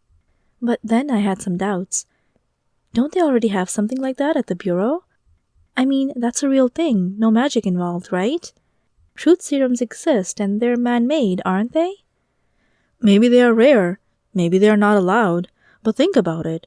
If they don't know you're using it and they can't figure out what it is anyway, then it's a sneaky technique to get to the truth. And to find the real murderer. What do you think? I had to think again. I can see that, I said after a while. It's not like I'm using a real truth serum. Instead, I'll use my own brewed potion to get to the bottom of it. That wouldn't hurt. I'll have to make it right away, though. That's the spirit, my clever cat shouted out. Let's get started. Okay, I will be there in a few minutes. Let me finish up this one thing I was doing on the computer. Once I was done and turned the computer off, I went upstairs and looked into my closet, where I had hidden the book of spells my mom had given me. I flipped through the pages and found exactly what I was looking for. There it is, I said excitedly. A truth potion. It comes in the form of a few drops that you can put in someone's drink. How about that?" "Excellent," Shadow confirmed. I couldn't do it, though. It was too complicated. If you think that recipes for magical potions contain a handful of ingredients to stir into a cauldron, you're wrong. There was a whole list. To make something magical, you have to get everything right. And after heading to the supermarket and coming back, I knew I was still lacking some important ingredients. "A rhino's hair?" I said desperately. "Where on earth am I going to find that?" "The zoo?" Shadow suggested. "And Red Barrel, what is that?" "Look on Google. Google knows everything." I picked up my phone and looked it up. It seemed to be some very rare stone that looked crimson red, mixing with a hint of pink. Well, that was just great. Where was I going to find that? The internet told me what I didn't want to hear. Red Barrel is presently found at only 3 locations in the world: the Thomas Range and the Wawa Mountains in west-central Utah, and the Black Range in New Mexico. Utah, New Mexico. I couldn't go to any of those places. Those were far. I was a witch, and to brew a teleportation potion would take even more effort than the truth potion. I sat down and stared at the window. Then I turned to Shadow. "My mop?" I said. "There is no way. Can you imagine how long that would take?" "Well, put all the other ingredients in and we'll find the last 2 later," he encouraged me optimistically. I followed his advice and began my brew. I always put my witch hat on when I made some kind of potion. It gave me more of that magical feeling I was looking for, to feel creative and inspired. It smelled pretty good because of the lavender I had put in. I kept stirring and stirring the small pot I made it in with a wooden spoon. Suddenly I heard a knock on the door and a voice. "Knockity knock, can I come in?" "Ah, is that our beloved Bruce?" Shadow asked. "Be quiet, you. Yes, it is. Wow, I can hardly believe the time. I guess I must have forgotten about it when I was so focused on this." I raised my voice and shouted in a gentle tone, "Just a minute!" I took off the hat, put on something decent, and ran downstairs, almost tripping over my own feet. When I saw him, he greeted me and beckoned me to follow him. I went outside, and he opened the door for me. What a gentleman. I sat down in the car and we drove off. "First, we head to the Golden Crown Hotel," he said as he evaded a car on his left that was speeding. "The best place to start is at his job and in his own family." "I agree," I said. "So will the hotel be our first stop?" "Yes, we're almost there. It's not far from here." After a few minutes, we pulled into one of the parking lots near the hotel. I looked at the gigantic resort and was in awe. The hotel was absolutely gorgeous, and I understood immediately why it was called the Golden Crown Hotel. The corners of each room were decorated with golden swirls and beautiful patterns. There were fountains in the front yard and elegant statues with clean-cut bushes around it. The whole thing reminded me of one of those European palace museums I had seen in a magazine, or Caesar's Palace in Las Vegas, which was probably the closest thing I had ever seen to it. Tall pillars, check. Baby angels, check. Everything white with gold, check. It had everything anyone would ever want to feel like a king or queen. I couldn't even imagine what a fortune it cost to build this place, or to keep it running. And then to think of that poor man being shot in the chest just like that. It made me sad to think about it. Then again, I didn't know anything about him, so I wasn't going to estimate how much of a loss his death really was. "Amazing," I uttered. "Have you never seen this place before?" Bruce asked. "No, I haven't. Like I said, I just barely moved in, and I didn't notice it either when I was flying on my I stopped myself just in time. "What? What did you say?" Bruce asked. "Oh, nothing. I was just imagining getting a room here. It must be luxurious inside." "It sure is. But no matter how much of a vacation vibe this place gives you, remember why we are here." "Of course, no problem. Finding the perpetrator. That's it. I am all in." Bruce chuckled at my military tone when I said it. "Come on," he said. "Let's go inside." When we entered the hotel, it didn't surprise me anymore how stunning everything looked. The mirrors, the carpets, the marble pillars, the Roman statues, and the Renaissance paintings and shiny gems in the ceiling. reflected the same beauty one would see when glancing at the exterior. Everything was made to wow guests and provide an experience of high-class, expensive luxuries. It was interesting to see that Bruce already had a list of people he wanted to interrogate. He walked up to the desk and asked the lady there to allow him, me, and the first individual on his list to have some privacy in a separate room. Obediently, the lady at the desk arranged everything, and before we knew it, we were sitting down on some of the most comfortable chairs I had ever sat on. We were offered a drink, and within several minutes, a scruffy employee with a hotel outfit came in. "Are you Fabian? Please sit down," Bruce said as he beckoned the employee to sit across from him. "What is all of this about?" Fabian asked. "Is this about Mr. Starlinger?" "It sure is," Bruce said. "Are you aware of the fact that Mr. Starlinger was murdered 2 nights ago?" "I am well aware of that," Fabian answered. "But I didn't do it." "You didn't do it?" Bruce asked. "No, I didn't. So can you let me go, please?" "Not so fast," Bruce said. "We still want to know what you know. Does that make sense?" "Why? I told you I didn't do it. Don't you believe me?" Fabian asked. "Well, yes, we do. That's not it. We're just trying to get to the bottom of this. Where were you at the night of the murder?" "I was at the hotel. 3 people can confirm this." "I see. And can I ask you how your relationship with Mr. Starlinger was?" "Haha, relationship? I wasn't in a relationship with him. I have a girlfriend, bro. I am 100% straight." I couldn't help but giggle a little bit, even though it was a simple misunderstanding. "That's not what I meant," Bruce corrected. "Not a romantic one. I mean, how did you relate to each other? Were you good friends?" This time, Fabian laughed even louder. "Ha! Friends? Friends? You're kidding, right? That jerk got what he deserved. I mean, I didn't do it, but I don't care that he is gone. No, we weren't friends. More like the opposite. I know I shouldn't hate on people, but I think the world is better off without him." "Please explain." "You have no idea what was happening here, do you? He treated his employees like dirt. Not only were the paychecks too low, but he made so many here work overtime without paying them a dime extra. And if that weren't bad enough, the guy was often insulting us, telling us things like, 'Hey, useless slaves, work harder. I don't pay you to stand around.' He was often bathing in his own swimming pools with 2 or 3 hot chicks in his arms, and I saw him take some to a different hotel room every night. If you're looking for a suspect, you might want to interrogate his wife. I am pretty sure she knew all about him cheating on her. And if she didn't, then she was plain stupid." I was shocked from what I heard. Was this really true? Would a guy like that be so selfish? Bruce raised his eyebrows. He didn't know what to say for a moment, so I added my own question. "Why would anybody put up with things like that?" I asked. "Doesn't that result into a lot of people leaving?" "You must be new in town," he concluded. "Yes, but what does that have to do with anything?" "Look, I don't know you, miss, but I guess you don't realize how high the unemployment rate here is. Some people are just desperate, especially many of the Mexicans. They have no other place to go, and some of them are illegal immigrants.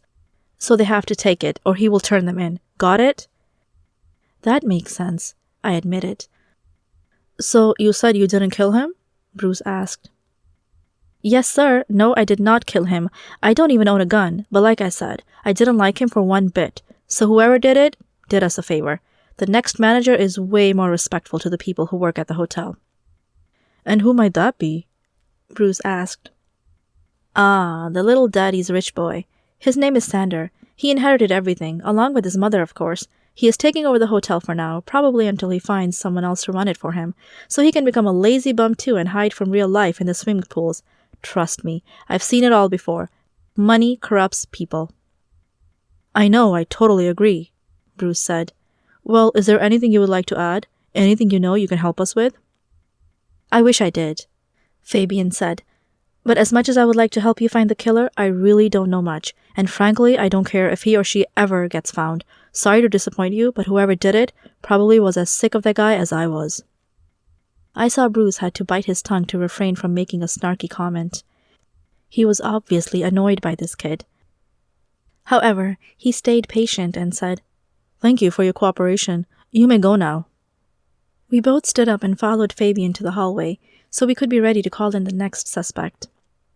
As we stood there, a young woman with black hair walked by. She was wearing nothing but a yellow bikini and a flower in her hair. I couldn't help but notice that Bruce stared at her body for a few seconds, and I rolled my eyes when he did. "Are you guys talking about Matthew?" she asked in an exaggerated, high-pitched voice. Yes, we are. Do you know anything about his death?"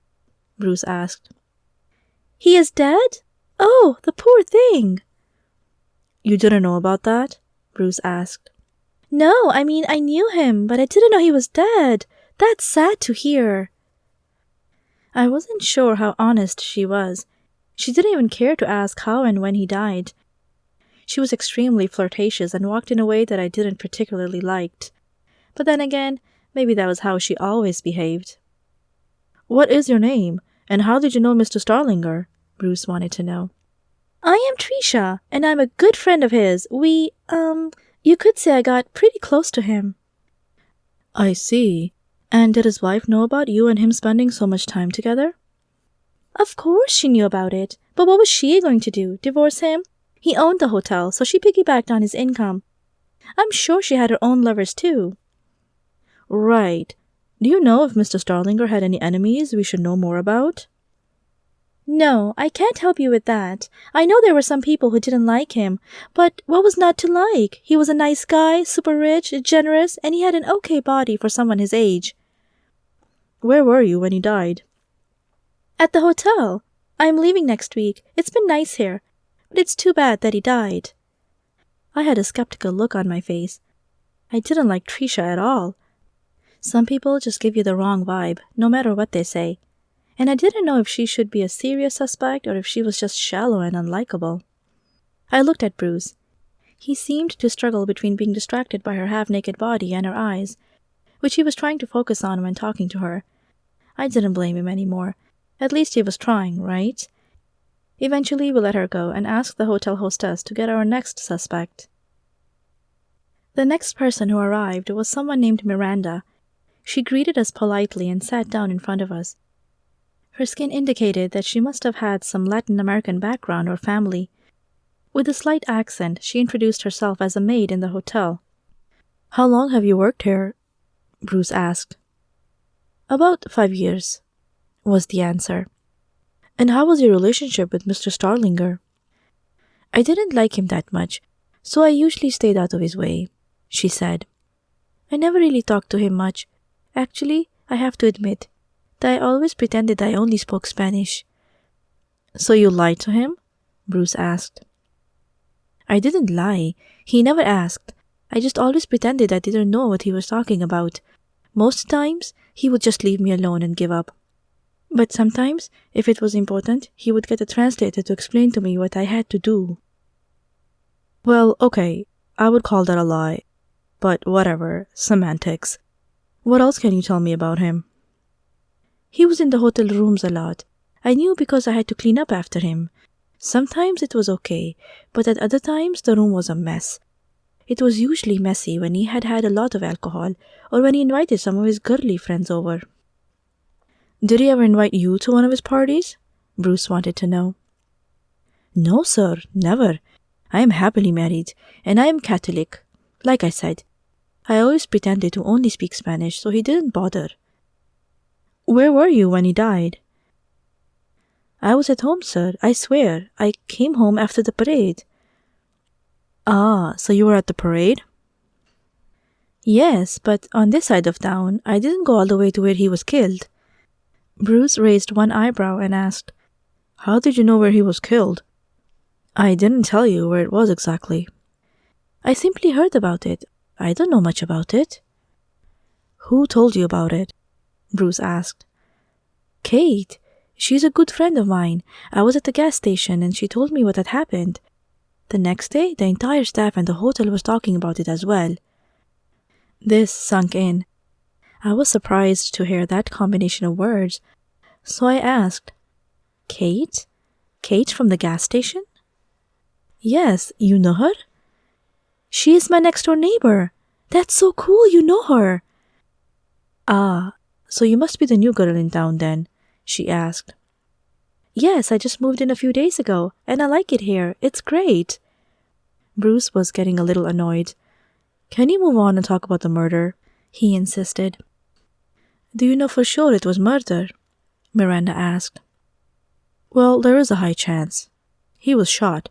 But anyway, if there is nothing else you'd like to add, then you're dismissed." "Thank you, sir. I will let you know if I hear anything."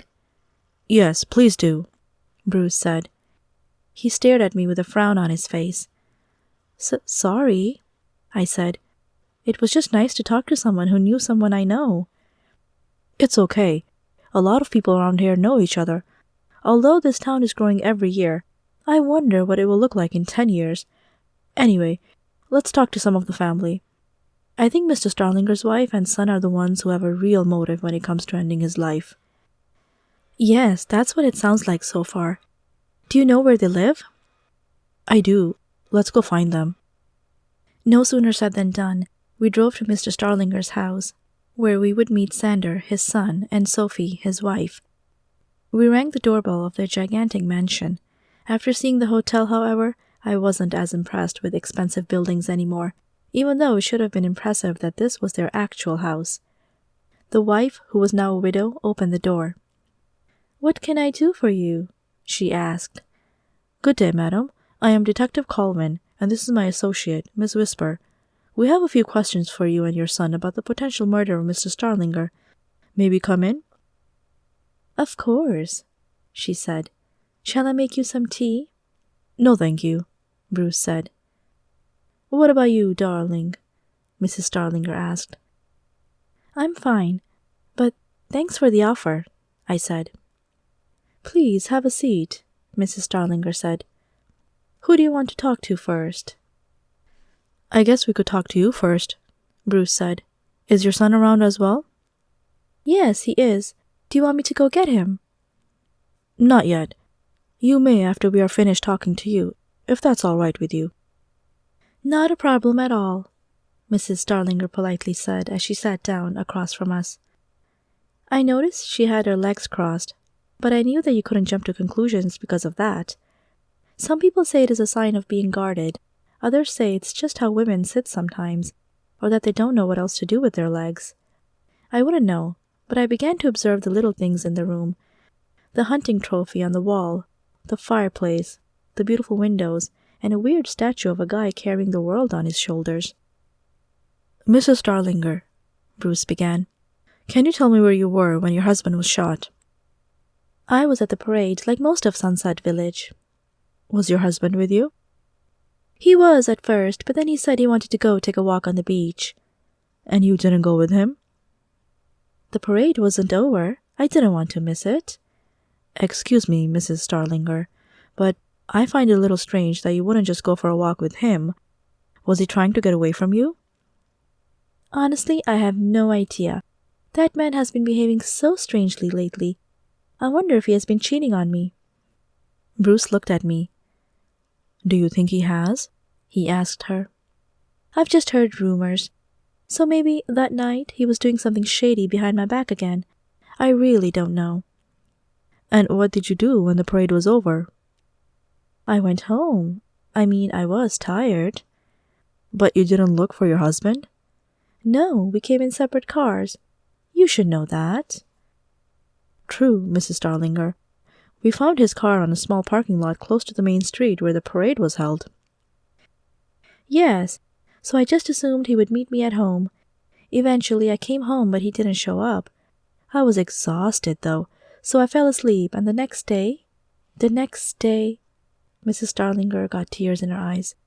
"The next day I heard he was dead. It's so awful." "We feel for you, Mrs. Starlinger. Things like that don't happen every day. It's very unfortunate. We completely understand."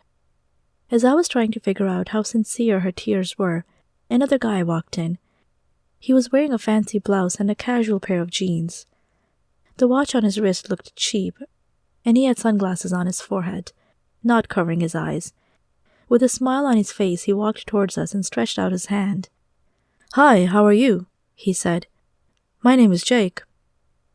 "Detective Colvin, and this is my associate, Miss Whisper."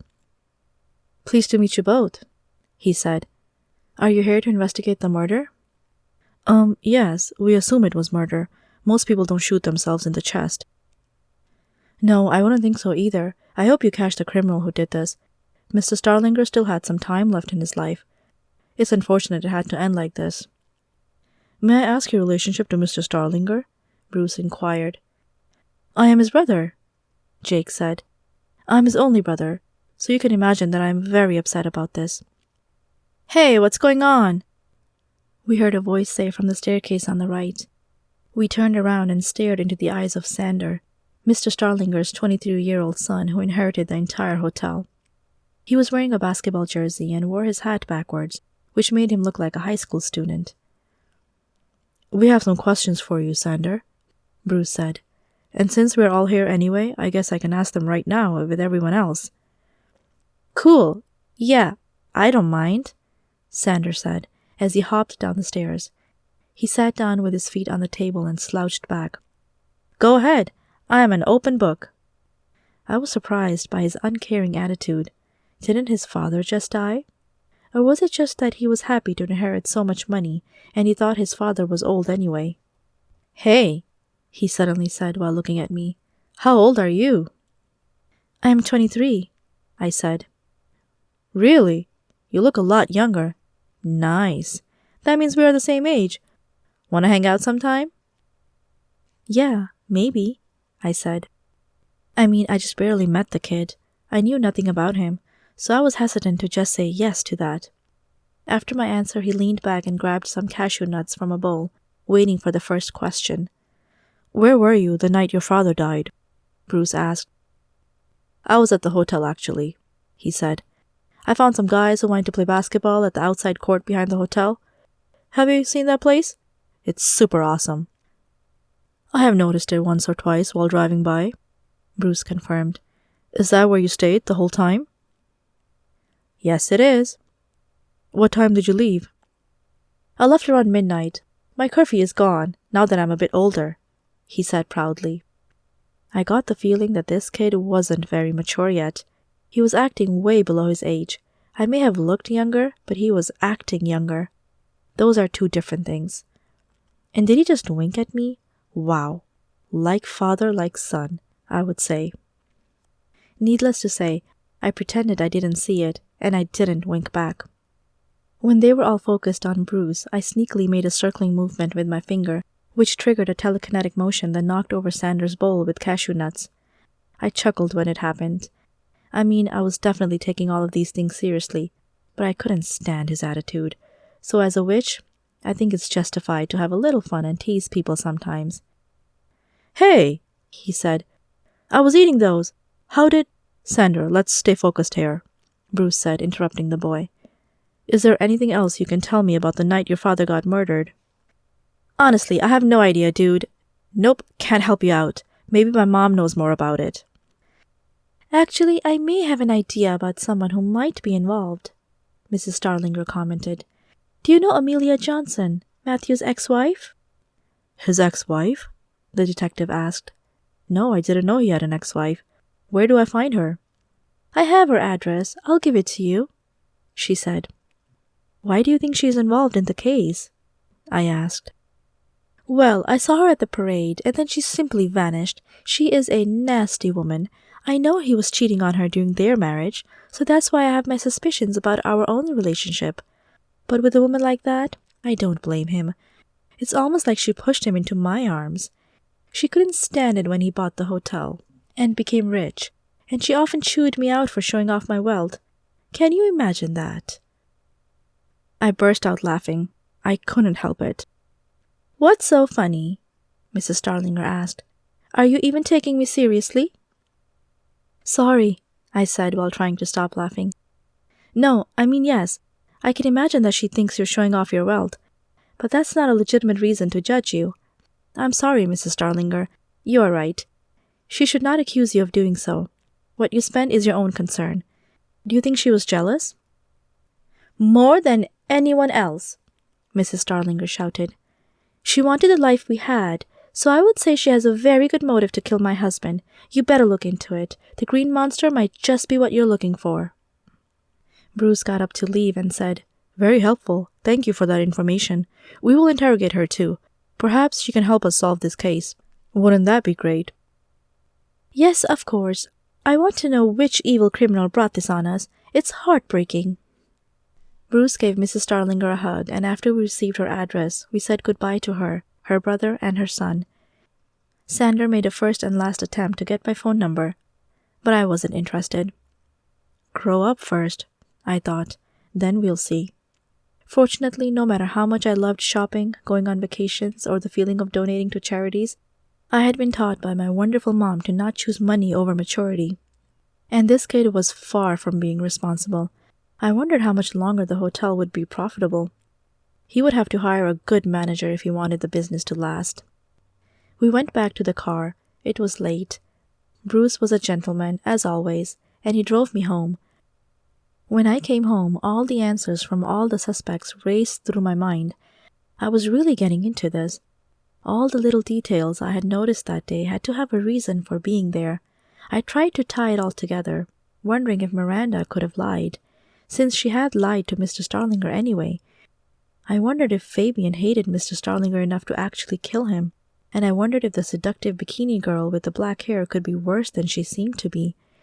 I went over the family's answers and the objects I had seen in their living room. Eventually, I fell asleep.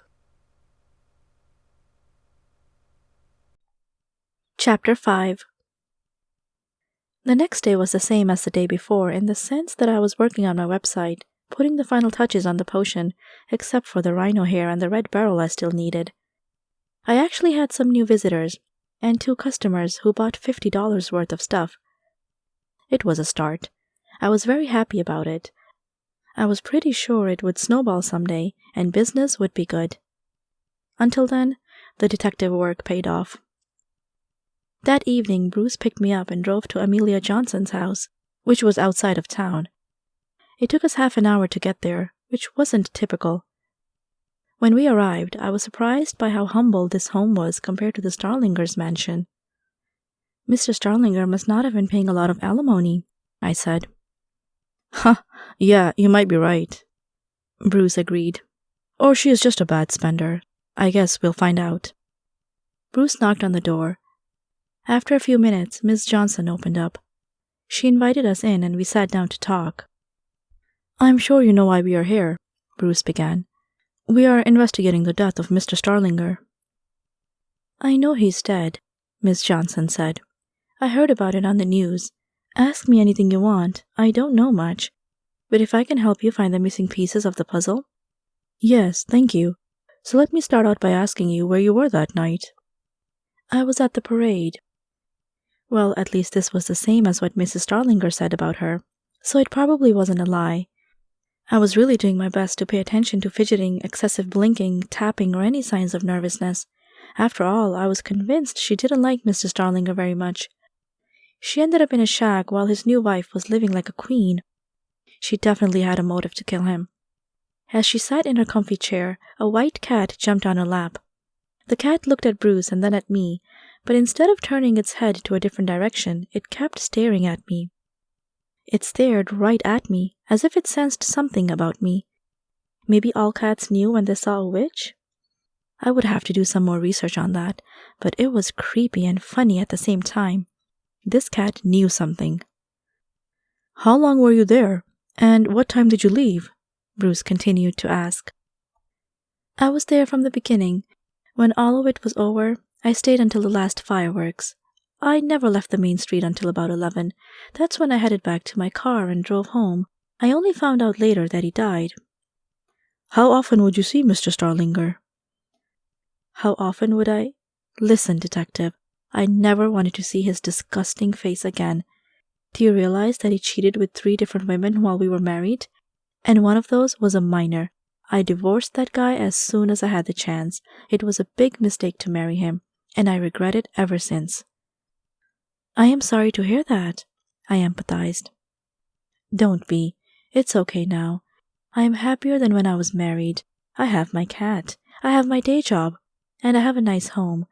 I know I will never get my millionaire mansion like that mean wife of his, but at least I won't have to be married to a cheater.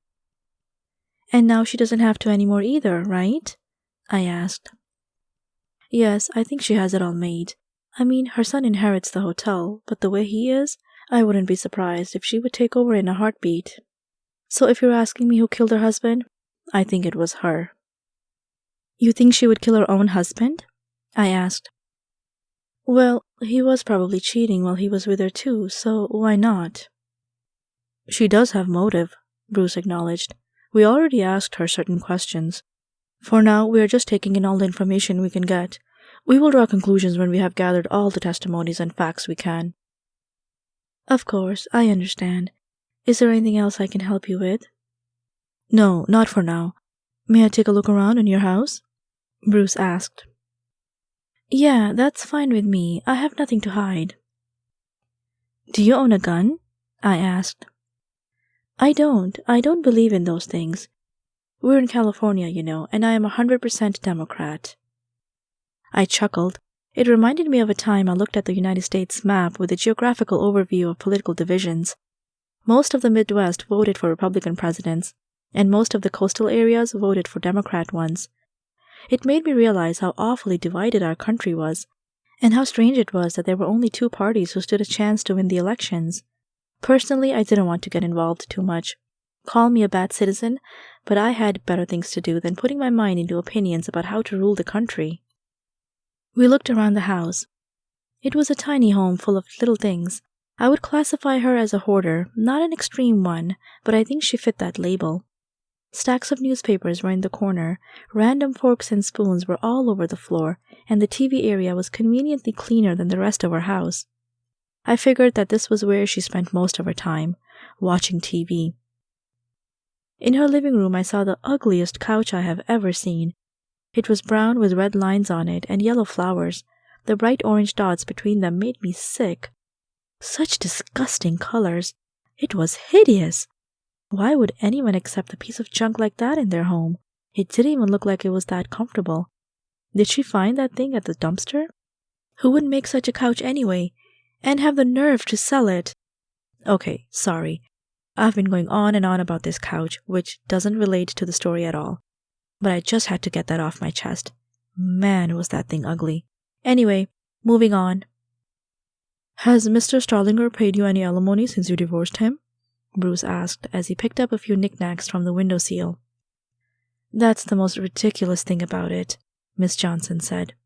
He had a really smart lawyer. They settled for some kind of agreement, and with all his money, he somehow got away with paying me no more than $100 per month. I can't live on that. Could you live on that? It's insane. That greedy man should have paid me at least a few $1,000s per month. So yes, I had to get a day job. I work as a waitress at the local Denny's. If you don't get tipped, your salary is a lousy one.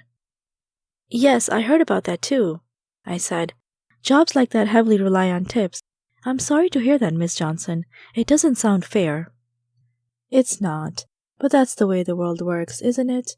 You can buy almost anything with money, even when you have to bribe judges and, well, I am just complaining. Don't mind me. After seeing nothing that looked remotely suspicious, we said goodbye and went outside. The door closed behind us. We were about to walk to the car when we heard a voice. Hey, puss! Over here! We looked both ways. On our left, a head was sticking out of an opened door. It was an old lady. Are you a detective? Yes, I am, Bruce said. Why? I can't say it out loud here, but I can help you out. Sure. What have you got? I asked. Come on, come on. Come inside. The old lady seemed a little weird, but we followed her inside nonetheless. Inside her little house there were all kinds of objects that could be related to magic or spiritual things.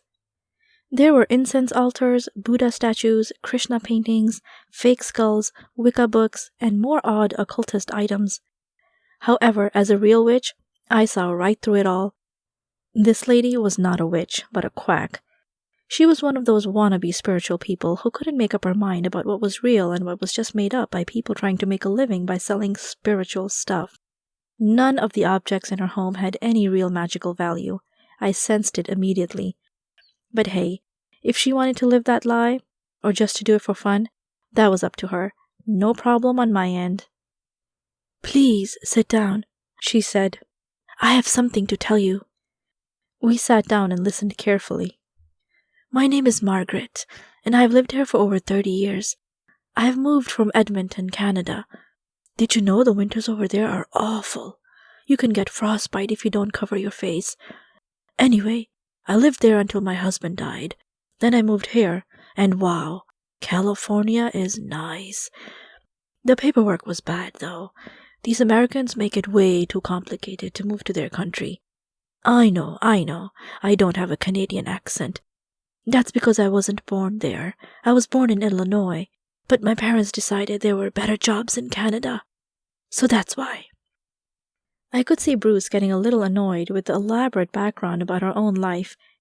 He began tapping his fingers and was shaking his leg. She went on.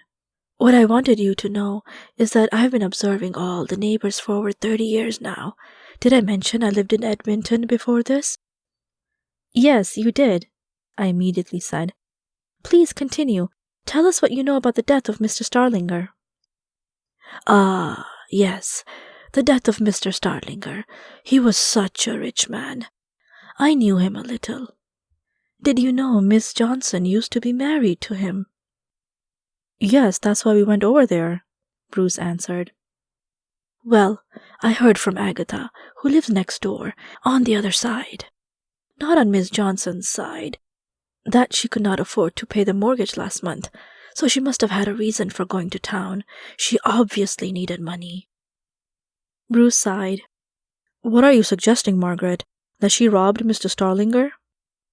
"I am not suggesting anything. Why would you think that? All I am saying is that she needed more cash, and that I saw her leave the same evening when Mr. Starlinger was shot." "Yes, she went to the parade. We already knew that." "Well, she also left the night before, and the night before that. Just saying." "Do you think she went to work?" "No, because she works during the day, so I don't know, but it seems suspicious, don't you think? Someone just leaving every evening and then coming home with a bag full of groceries? Who knows what was in those bags?" I shook my head and rolled my eyes. This lady had nothing interesting to tell us. She was just overly suspicious. "Is there anything else you've seen or heard, Margaret? Because we have one more suspect we need to go to," Bruce said impatiently. "What did she tell you about her alimony?" "That she only received about $100 per month," I said. "She's lying," Margaret said. "I know she gets more than that. She just won't admit it. She has a gambling addiction. I saw her on her phone a lot, and one time I glanced over her shoulder. She was playing poker games. Every morning she sits in front of her home and plays online poker games. I know she just wastes her money on that kind of stuff." "Interesting," Bruce finally said. "So she wasn't completely honest with us about that. Still, that doesn't make her a killer, of course." "No, it doesn't," Margaret admitted. "But I talked to my neighbor across the street, Agatha, bless her heart. And she says that her uncle heard his wife say that she thinks she heard their cousin say that she thinks it was Miss Johnson who shot Mr. Starlinger."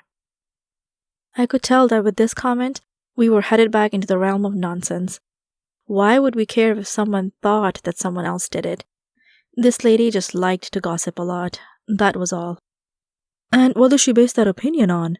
Bruce wanted to know. "Just because she's always had her suspicions about Miss Johnson. One time her cat pooped in my yard, and she didn't even clean it up. She just left it, just like that. And another time, she did a terrible parking job and parked it right in front of the fire hydrant. She was lucky I didn't call the tow company to get rid of her car. Yesterday, I heard her say a swear word. You can never trust people that say words like sh."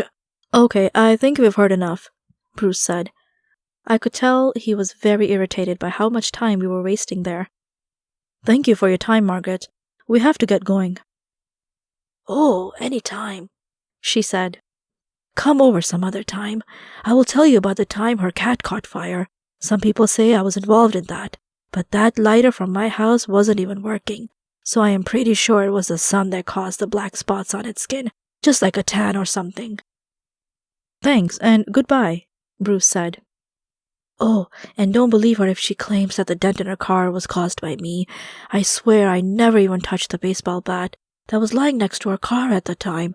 Even though her sprinklers made my weeds grow like crazy that summer, it had nothing to do with it.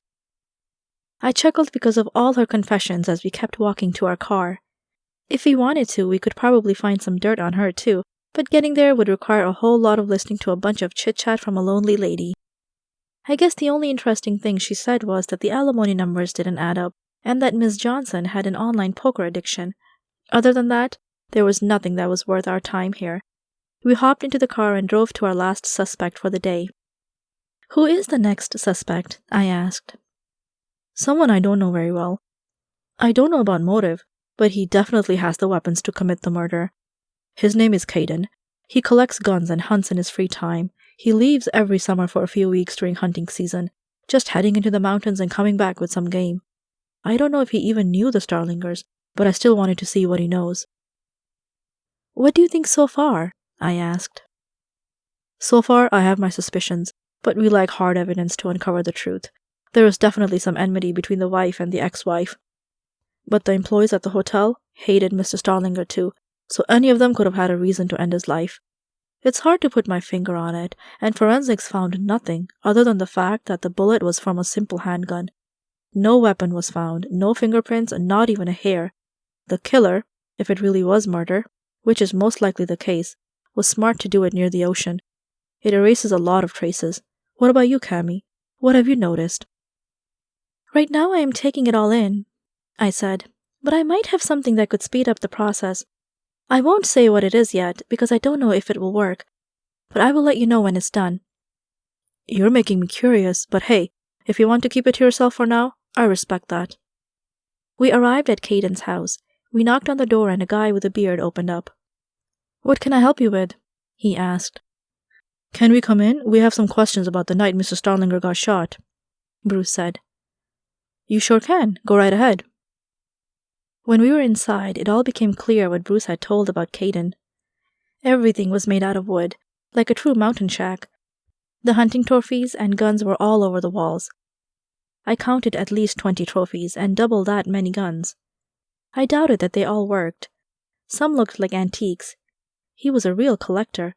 When we sat down on the chairs, covered with a bear's skin, of course, Bruce asked him about where he was on the 4th of July. "I wasn't even there," he said. "I was in the forest looking for some deer." "You didn't go to the celebration?" Bruce asked, a little surprised. "No, sir. I'm not that social. I like being by myself. Just me and my guns." "Have any of your guns been missing lately?" I asked. "No, why?" "Well, maybe someone could have stolen a handgun of yours to do the killing." "If that would have happened, I would have noticed by now, missy. I count my guns every day. I even sleep with one in the same bit. Actually, scratch that. Anyway, yes, I count them every day. None of them are missing. These are my babies." I thought it was funny what he was trying to hide. I cracked a smile as he cut himself off. But it was good to know that he still had all his guns. Well, good and bad, I guess, because this meant it was still a dead end. He probably had nothing to do with the murder. "Can we take a look around?" Bruce asked. "You sure can. I don't see why not. I have a permit for all these babies. See this one? It's a 1993 shotgun that I bought from—" "I'm not interested in all the details. Thank you," Bruce interrupted. "I just want to look around." "Okay, fine with me," Caden said as he put both his hands into the air.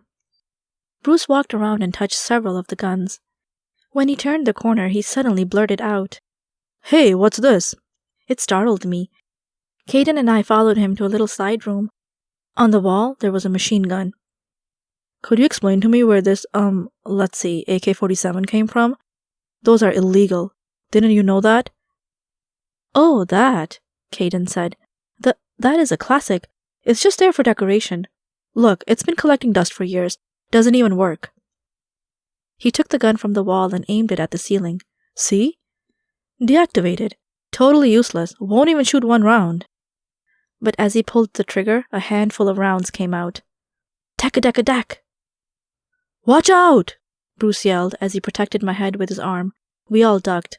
We looked at the debris on the floor and the vapors of smoke from the gun. The dumbfounded look on Caden's face made it all funny and scary at the same time. "Are you crazy?" Bruce yelled. "That gun was totally active. Hand it over. You could have killed us." "Oops," Caden softly said as he gave the AK-47 to the detective. "Sorry about that. I guess I forgot it still had rounds in it." "Are you okay?" Bruce asked me. "Yes, it just scared me," I said. "No kidding. Say, Caden, next time you try out an illegal gun, do it outside, please. You just destroyed your ceiling." Caden didn't know what to say. With one phone call, the police were at his house within minutes. I still don't know what the penalty was for having an illegal gun like that, because we said goodbye and walked out, leaving the matter to the police officers that had arrived. "I think I've had enough for today," Bruce said. "You?" "Yes, that scared me to death. My ears are still ringing," I said. "Do you have any more suspects we need to go to?" "2, but we can do those tomorrow. Come on, let me take you home." Chapter 6. It was morning. I got up, stretched, and rubbed my eyes. On my legs, Shadow was lying down. I shook him off, as I wanted to go to the bathroom. This woke him up. "Hey, you didn't talk to me last night about your date. Did you have fun?" He said. "It wasn't a date, silly. It's a murder investigation. And yes, it was kind of fun, but it certainly wasn't fun being shot at." "What? Someone shot at you?" "Well, he shot at the ceiling, but it scared me a lot." "Why would anybody want to do that? Sometimes I don't understand you humans." "Never mind. Either way, we have some more suspects to question tonight. I think we'll figure it out eventually." "Especially with that truth potion. How far are you with that, Cammy?" "I told you I only need the rhino hair and the red barrel. If you know where to get them, let me know." "I'll ask around if any of the cats know anything," Shadow said. "Speaking of cats, I saw one yesterday. It was white and it was staring right at me. I'm pretty sure it recognized me as being a witch." "Cats tend to do that. They have sharper senses. People are always so crazy about dogs, and they brag about their sense of smell, but nobody understands the mysterious, hidden powers of cats." "Well, maybe you should write a book about it, Einstein," I said cynically. "Maybe I will." With that, our conversation ended. I took a shower, got dressed, ate breakfast, and opened my shop. Within an hour, a nice-looking couple walked in. "Hi," I said. "Welcome to my little shop. My name is Cammy. I have potions, smells, homemade soaps, scented candles, incense, souvenirs, and more. Feel free to look around and ask me anything you want to know." "Thank you, it looks very nice," the young woman said. "What is this?" the young man asked, who I assume was her boyfriend, spouse, or date. "Oh, that? Those are magical bars that taste like candy. You chew them. They're very popular in some parts of the United States." "They are huge," the young man said as he picked up an 11-inch candy bar. "They look yummy, though." "They are. That's why they come in all different colors." "How much are they?" the young woman wanted to know. "The price is on the back," I answered. The young man tipped the bar around and had a shocking expression on his face. "That's pretty expensive for a candy bar," he said. "Why is it so pricey?" "Like I said, they are magic. I can't tell you. It's a secret. Some people hate it, others love it. It depends on your personality." "So what does it do?" the young man insisted on knowing. "I don't care what it does," the young woman quickly said. "I want one. Can you get me one?" "But honey, don't you think we should—" "No, I want one. I want one now," the young woman shouted in his ear. I was a little surprised. It was like a Dr. Jekyll, Miss Hyde experience. I couldn't believe he put up with someone that spoiled. I promised myself right there and then that I would never order my partner around like that. I wanted to be smart and sweet. That was my ideal. A little discussion followed between the two lovebirds, but it didn't take long before she walked all over him and demanded the purchase of the candy bar. I almost felt like giving it to him for free and telling him that he alone was allowed to eat it, but then I remembered the effect. A smirk emerged on my face. I wanted to see this. "The pink one! The pink one!" she said. It's going to be mine anyway. You don't care about stuff like that anyway. Okay, I will get it for you, he replied obediently. He took out his wallet and paid me the full amount. I didn't feel bad asking the price I did. I knew it would taste delicious, but it also had a side effect they probably weren't expecting. Time would tell if they were into something like that. The girl snatched the bar away from her partner, and as they walked out of my shop, she stuffed the entire candy bar into her mouth. I quickly ran to the front door and closed the shop for lunch, so I wouldn't be confronted with the consequences. Shadow came down the stairs. "Why did you close so early?" he asked. "I am not sure how they will react after eating that," I said, pointing through the window. "Is that the color bar?" he asked. "Yes," I giggled, "but they didn't read the small print at the back of the wrapper.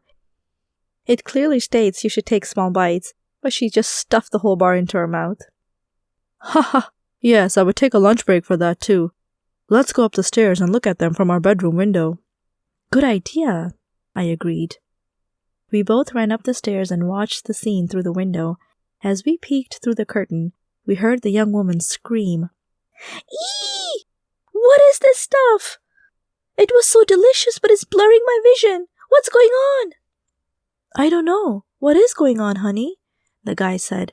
"Let me see that bar again. Oh, it says here that you should take small bites. If you eat the whole bar, the magical effect will last 72 hours. 72 hours? What? 3 days of this? That's insane!" "But what is going on? Are you feeling okay?" the young man wanted to know. "No, I am not okay. Everything is pink. You are pink. The car is pink. The streets are pink. I like pink, but I don't like everything to be pink. I am not a Midas." "Calm down, honey. It says it will go away eventually, and at least you see different shades of pink, so you can still see where you're going, right?" "Oh, shut up," she said as she walked to my shop. "Closed for lunch? What? Come out and give me my money back, you witch!" Fortunately, she didn't see me and my cat peeking through the curtain upstairs. The shop was locked, and I don't think she realized that I was a real witch either. I am just glad she didn't call me something else that sounds like it. It was funny to watch, and no, I didn't rip them off. Her whole world was pink now, after a scrumptious bite of candy. And like I said, some people like it, but if you're an unpleasant character like she was, you're most likely to be upset about it. Not only that, but the effect of a small bite should only last for about an hour. Her gluttony became the cause of her pinkness for the next 72 hours. After having a good laugh and waiting until the psycho girl with the poor puppy guy was gone, I opened my shop again and served several customers, worked on my website, and hung out a little for the rest of the afternoon. I ate Thai curry with chicken for dinner, which I had learned to cook from a TV show. I was always into spicy food, and I loved the idea of visiting that magical tropical country someday. Bruce came, and he asked me to visit the last 2 suspects with him. "It smells good in here. What is that?" he asked. "Thai curry. I cooked myself some." "That's good stuff. I visited Thailand a long time ago. Lots of tourists. Very hot. Worse than here. But the food was delicious. You should go there sometime." "I am planning on it," I agreed. "It sounds like a fun place." We got into the car and he explained to me where we were going. "His name is Walter. He is a loan shark, if you know what I mean." "A loan shark? I didn't know sharks could get lonely." "No, not lonely. Loans. For mortgages and cars and businesses." "Ah, so he gave Mr. Starlinger a loan?" "Yes, and our records show that he didn't get his money back. He must be bitter about that. Creditors with a grudge often find a reason to get back at their debtors." "That makes sense. I wouldn't like it either if someone owed me money and wouldn't return it." We talked a little longer, and within several minutes we arrived at Walter's place. It was a nice house, not too big, but it seemed expensive. Everything looked well done, and even though I wasn't a contractor, I could sense he probably put some cash into fixing that place up. After ringing the doorbell, Walter opened the door and invited us in.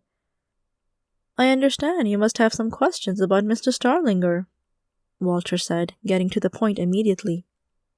I looked around, noticing the minibar, the fancy furniture, and the abstract paintings on the wall. This guy had class, but it looked like he was single. He wasn't too old yet, so he probably had plenty of time to find a young woman to accompany him. He also looked like a sharpshooter with his tacky sunglasses and his halfway unbuttoned shirt. This would be the type of man I would imagine could strike a deal quickly and smooth-talk people into getting a loan or buying something they didn't need. I would say the term sleazy car salesman was below him, but I didn't think it was impossible that he could have been one as a teenager. "What do you know about the murder?" Bruce asked. "Nothing. Absolutely nothing," he said with a smile. "Except that it happened during the parade at the beach with a bullet in his chest." "Yes, you could have read all that on the news. So where were you when it happened?" "Well, I was there, actually, but not until after it happened. I saw two men walk behind that shed near the beach. I didn't see a gun, but they were walking awfully close to each other. It was so loud, though. I didn't hear a gunshot. The fireworks were overwhelming. It was a smart kill. Maybe not the perfect one, but a smart one." "And you didn't go check?" I asked. "No, I didn't know what to think of it. Like I said, I didn't see him get shot. I just saw two men disappear behind the shed. There was a little girl watching them." "Shelley," Bruce said. "Yes, that is your daughter, isn't it? I thought so, because I watched her go over to you," he said, pointing at me. "You saw me there at the dock?" I asked. "Yes, you and your cat. The little girl beckoned you to follow her, and before I knew it, you, detective, were there too, helping her drag a corpse out of the water." "Wow, I can't believe you watched it all happen," I said with big eyes. "Did you happen to see the face of the other man, the guy who killed him?" "No face. Nope. It was too dark, and he was too far away. He had a black coat, and I walked the other way, pretending that nothing had happened. I didn't follow him. I'm sorry. Now that I think of the whole situation, I guess I should have." "That would have been nice," Bruce admitted, "but it would also have put your life at risk." "True." "Did he owe you money?" I asked. "Who? The killer? Oh, you mean Mr. Starlinger? Haha. Yes, he owed me some money. But if your numbers say that he owed me $100,000, then they are wrong. He paid off most of that before he died. I think I'll still need another $5,000. That's it. I want it back, though, so we'll have to sort that out. But I feel lucky he didn't leave this world without paying off his loan. Anyway, I guess his family will probably take care of that, won't they?" "Yeah, that's not my department," Bruce said. "Anyway, thank you for answering our questions. Let me know if you hear anything you could help us with, anything at all." "No problem. Will do, detective." We stood up and shook hands before we exited his home. In the car, I looked at Bruce. "Do you think he was honest about the loan?" I asked. "Or do you think he lied about the numbers to get less attention as a suspect?" "You know what? You've got a good point," Bruce said. "We should look into that. I am sure we can get access to the paperwork on that loan. Then we can verify if what he says is true. Meanwhile, we have one more suspect to visit. His name is Bill. He's been arrested multiple times for petty theft, burglary, and other small crimes. Some people reported seeing him near the crime scene, so we're going to find out what he knows, or if he did it." We drove back to town. Bill's home wasn't too far from mine, which made me a little uncomfortable. His house looked like a dump, which was what I expected from a criminal. We stepped over the garbage in his yard and knocked on the rickety brown door. It took a few minutes before he came to open it, and when he did, he quickly slammed it shut. "Hey!" Bruce yelled. "Open up! We are with the police. I order you to open up this door." No answer. "Open up or I will kick the door in," Bruce yelled again. Suddenly we heard a sound.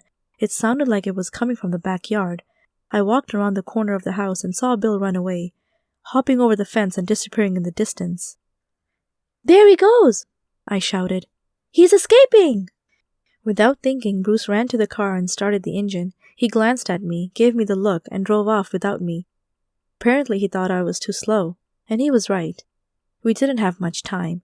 We needed to catch him, and if you think that by we I mean him, you are wrong.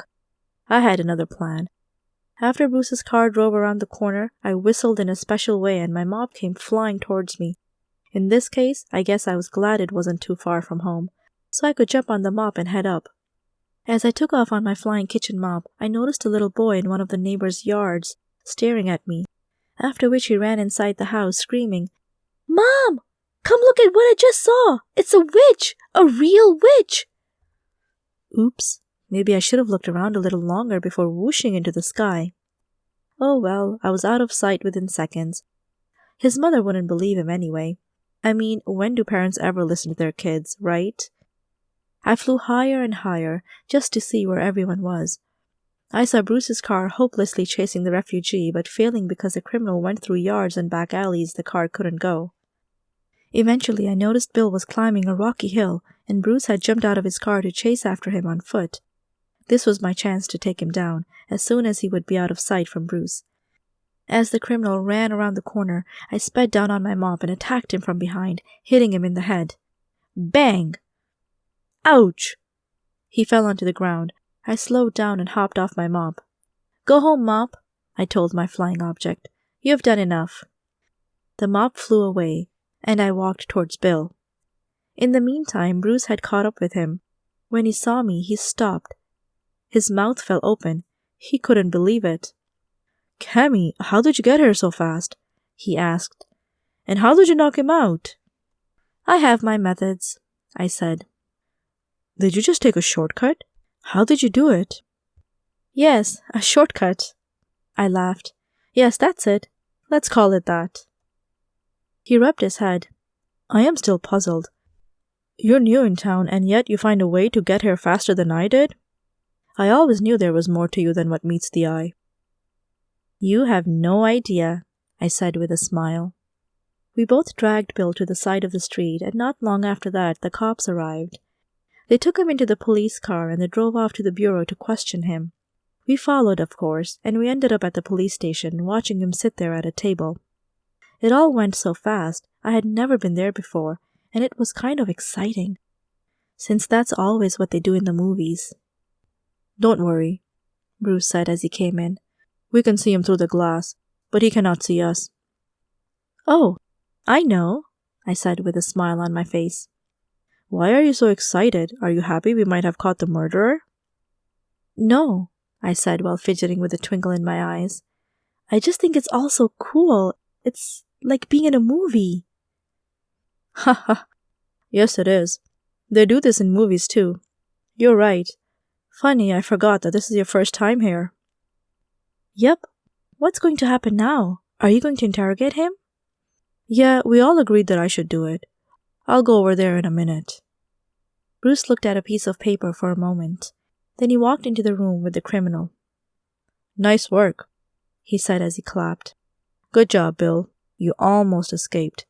Thanks to my partner, you were stuck. And thanks to yourself, you are now the main suspect in a murder investigation. Wow. You put yourself in a bad situation. Why did you run away anyway? You do know that it's a federal offense to run away when a detective has the right to interrogate you.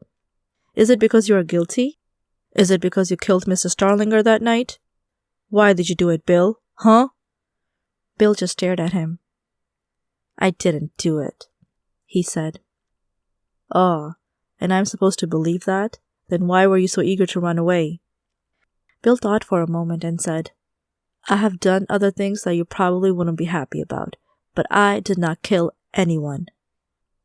"Okay, let's say I believe you. Do you want to tell me what you did that made you run away?" "I used drugs," he mumbled. "Drugs? Do you think I care about that? We have a murder victim here. We have more important things to do than monitoring a few potheads. Let me ask you this, tough guy. Where were you at the night of the murder?" "When was that? I don't watch the news." "You mean you're telling me that you don't even know when it happened? Are you that forgetful, or do you just have a selective memory?" Bill was silent for a moment. Then he looked Bruce into his eyes and said, "Look, I didn't do it, I don't know who did it, and I don't know when it happened. But if you want to go through my home, go ahead. I don't even own a gun. I guarantee you that you won't find anything aside from some drugs and a big mess. So go ahead and waste your time with that." "We sure will.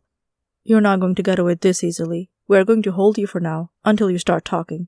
Don't mistake us for rookies, Bill. We know what we are doing. We will get that confession out of you. Do you want to call your lawyer? No, thanks. I'll wait. He sneered. I can't afford one anyway, and the ones you guys assign to guys like me are never worth it. Bruce was surprised by that answer. He didn't expect it. He flinched and then said, Fine, have it your way. We have all the patience in the world. The detective left the room and came back to me. My face looked a lot more serious by now. I was trying to figure this guy out. Did he really do it? He denied it, but how would we know whether he was lying or not? I didn't know how things worked with lie detectors or what the policy was on that. Hi, Bruce, I said when he came into the dark room behind the glass. What do you think? I don't think he did it, Bruce said. Then why would you keep him here? Because there is still a chance. Plus, I think he isn't telling us everything he knows. It's a different stage in the investigation, but we cannot let the media know about it. He hasn't confessed to anything yet, so we can't have everyone make assumptions. Anyway, we'll talk about this later. I should take you home. You can go on ahead and stay here. I think I'll walk tonight, I said. Are you sure? I wouldn't mind taking you. I know. It's just that sometimes when I'm walking, I can think more clearly. I hope you understand. I do. Go ahead. I will call you tomorrow. I'm going to help the Bureau out with some paperwork. We have to do a thorough background check on this guy. I think we missed parts before we went over to his place to ask him questions. Okay, I'll be on my way then. Bruce gave me an awkward hug and waved me goodbye. As I walked home, I thought long and hard. It was too simple. For some reason, part of me didn't want to accept that the solution could be so easy. There was more to it. There had to be. What about all the people who benefited from his death? What about the people who hated this Mr. Starlinger? There were so many suspects. And yet we arrested a stereotypical criminal who smuggled drugs and ran away from us. I guess sometimes the solution is that simple. But I still had my suspicions. I walked on the path along the beach. The evening was warm and there was a cool ocean breeze in my face. I loved it. It was such a nice little town, and now it had been stained with a murder case. Oh well, it could have happened everywhere. As I approached my house, I glanced at the tourists on the beach. Most of them were packing up since the sun had just set. I watched a teenage kid who thought he was funny by splashing bikini girls with ice water. None of them liked it, and they all yelled and cursed at him when he did. After his immature prank, he would go back to the bathroom stalls, fill up his pitcher, add ice cubes, and do it again. But this time, I put a stop to it. From a distance, I moved my finger in a circle and exercised my magic, causing him to levitate his arm and hold the pitcher with ice water above his own head. Hey, what the?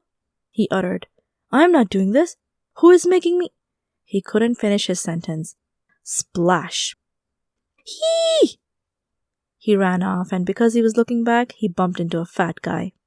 Hey, watch where you're going, punk! I laughed. He got what was coming to him. If you want a girl's attention, you should just go over to her and show sincere interest, not start with practical jokes. I hoped he learned his lesson. As I kept walking, I suddenly heard someone comment, I knew you were naughty too. I turned to where the sound was coming from. On my right was Zelda, standing on the beach with her hands on her hips. Are you like the silent Punisher, the vigilante from the witch world? She asked. Come on, Zelly, I said. That kid totally deserved it. I am just messing with you. You are right. He did. It was funny. So what have you been up to, girl?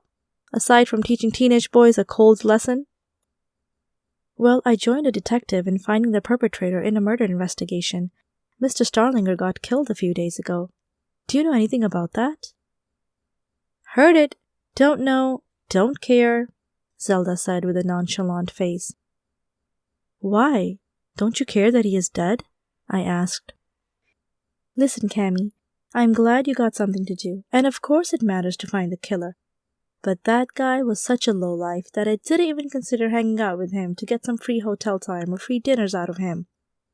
I talked to him once, but unlike the other guys I used to get free stuff, the other guys I date all the time, he disrespected me from the beginning. Something was wrong with that man. I know you think I'm a slut sometimes, but even I have my standards, and he crossed the line. What did he do? What did he say? He made pervert comments about my body before he even knew my name. He was 55 years old. What would I do with that anyway? But yeah, I hated him. Never talked to him again. I laughed. Hey, by the way, have you heard of that volleyball tournament on the South Beach? It starts at 2. Really? And is everyone allowed to come? Yes, I can sign you up if you want. We need another team player. I like the sound of that. Of course, I love volleyball. I will go sign you up right now. I know you've been a good player in the past, but no using magic. I felt sheepish. What makes you think I would use magic? I asked. Don't act like you don't know what I'm talking about. You mastered the art of telekinesis. You could easily make the volleyball go wherever you want. Don't do it. It wouldn't be fair. Sure, I promise, I said with a smirk on my face. I will play like a regular human being, no tricks. You're such a good girl, Cammy. The world needs more of your kind. Anyway, good luck with the investigation. Let me know when you find the killer. Nice talking to you, Cammy. Ta-ta! And with those words, she ran towards the water and dove in. I shook my head at her spontaneous action and smiled. She was one of a kind. Chapter 7. Fortunately, I was able to relax, despite of all the questions that haunted my mind. I was really getting into this detective thing. I thought it was the perfect fit for me. I loved the thrill and the puzzle element, but I was also happy to make enough with my little shop. My website had been launched a few days earlier, and the first orders from the internet were beginning to come in. So that morning, I put my long hair into a ponytail and changed into a slightly more revealing outfit than usual. A white tank top and some really short shorts. Admittedly, I hadn't thought of putting on a sports bra, so when I left my home with the package in my hand, it wasn't as pleasant as I had hoped. I began to jog for a minute, and my double-D cup-sized breasts kept bouncing against my upper body. Don't get me wrong, I was happy with them for beauty reasons, and I wasn't going to go downsize them through surgery, but when I was running, it was an annoyance. I went around the block and walked back home. Back so soon? Shadow asked when he noticed I had only jogged for 1 minute. You're out of shape, aren't you? He teased. No, silly cat. You wouldn't understand. I am totally in good shape. Then what? You got tired? I took off my shirt and went into the bathroom to change my bra. I came back, jumped up and down a bit, and felt better. Yes, this is what I needed, I said. Shadow looked confused. He was a male cat. How would he understand what I was talking about? See ya! I shouted as I ran down the stairs and out the front door. Jogging became a better experience with that sports bra. It felt tighter and more comfortable. I ran and ran, but suddenly I stopped. Oh no, I said. Ugh, how can I be so stupid? I turned around and ran back into my shop, up the stairs, and into my bedroom. Now what? Shadow asked. Don't tell me you need to change again. I forgot the package, I said as I was panting. Oops. The what? Oh, Got it, haha. Yeah, it's funny and annoying at the same time. I sneered, kind of joking but still irritated by my own forgetfulness. I ran to the post office, passing the busy streets, the beach, the tourist shops, and the police station. I glanced at the police station, wondering what the outcome of this investigation would be. When I reached my destination, I put the package on the floor, and my hands on my knees. I caught my breath and went to the other side of the room to stand in line. Hey, Cammy, the woman in front of me said. How have you been? It was Kate, my next-door neighbor. Hi, Kate. I am doing well. How about you? Good, good. Nice outfit. I could never fit into something like that. You're lucky you're so skinny, girl. Well, then again, I could mind my diet a little more. But oh well. Hey, I have to tell you something. It sounds weird, but ever since I got that scented candle from you, I've been having strange dreams. Not in a bad way, though. All my dreams are 10 times better than they were before. Every time I'm on a tropical island in some jungle paradise or at the bottom of a waterfall. There are delicious food, a handsome guy in swimming shorts, and beautiful music in every dream. Is that because of the candle? Or do I sound like a crazy person? You're not crazy, I said. The smell has been said to have an effect on people like that. I don't really know what it is. They have done scientific studies about it. That was a lie. I did know what it was, but I wasn't going to spill the beans and tell her about real magic, so I just pretended it was one of those strange side effect candles that stimulates dopamine in the brain or something like that. Wow, mysterious! You got me there, Cammy. I love it. But you know something else? Yesterday I dreamt that Mr. Starlinger's killer is still around. Did that other guy get arrested yesterday? Sort of. How did you know about that? I asked. People talk, Cammy. It's okay. I have my own gossip network. Haha. But seriously, it was the weirdest thing ever.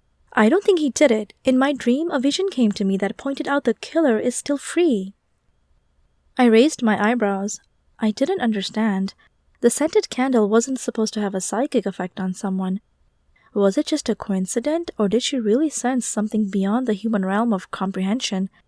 Or did she say this because she secretly knew who was the murderer, but she didn't want to tell me? I just nodded and tried to make her feel I believed her. I mean, what else could I do, right? So yes, she continued. I don't know what it means or if I'm right, but you might want to look into keeping the investigation going. Anyway, that's not what I wanted to tell you either. Well, sort of, but also this.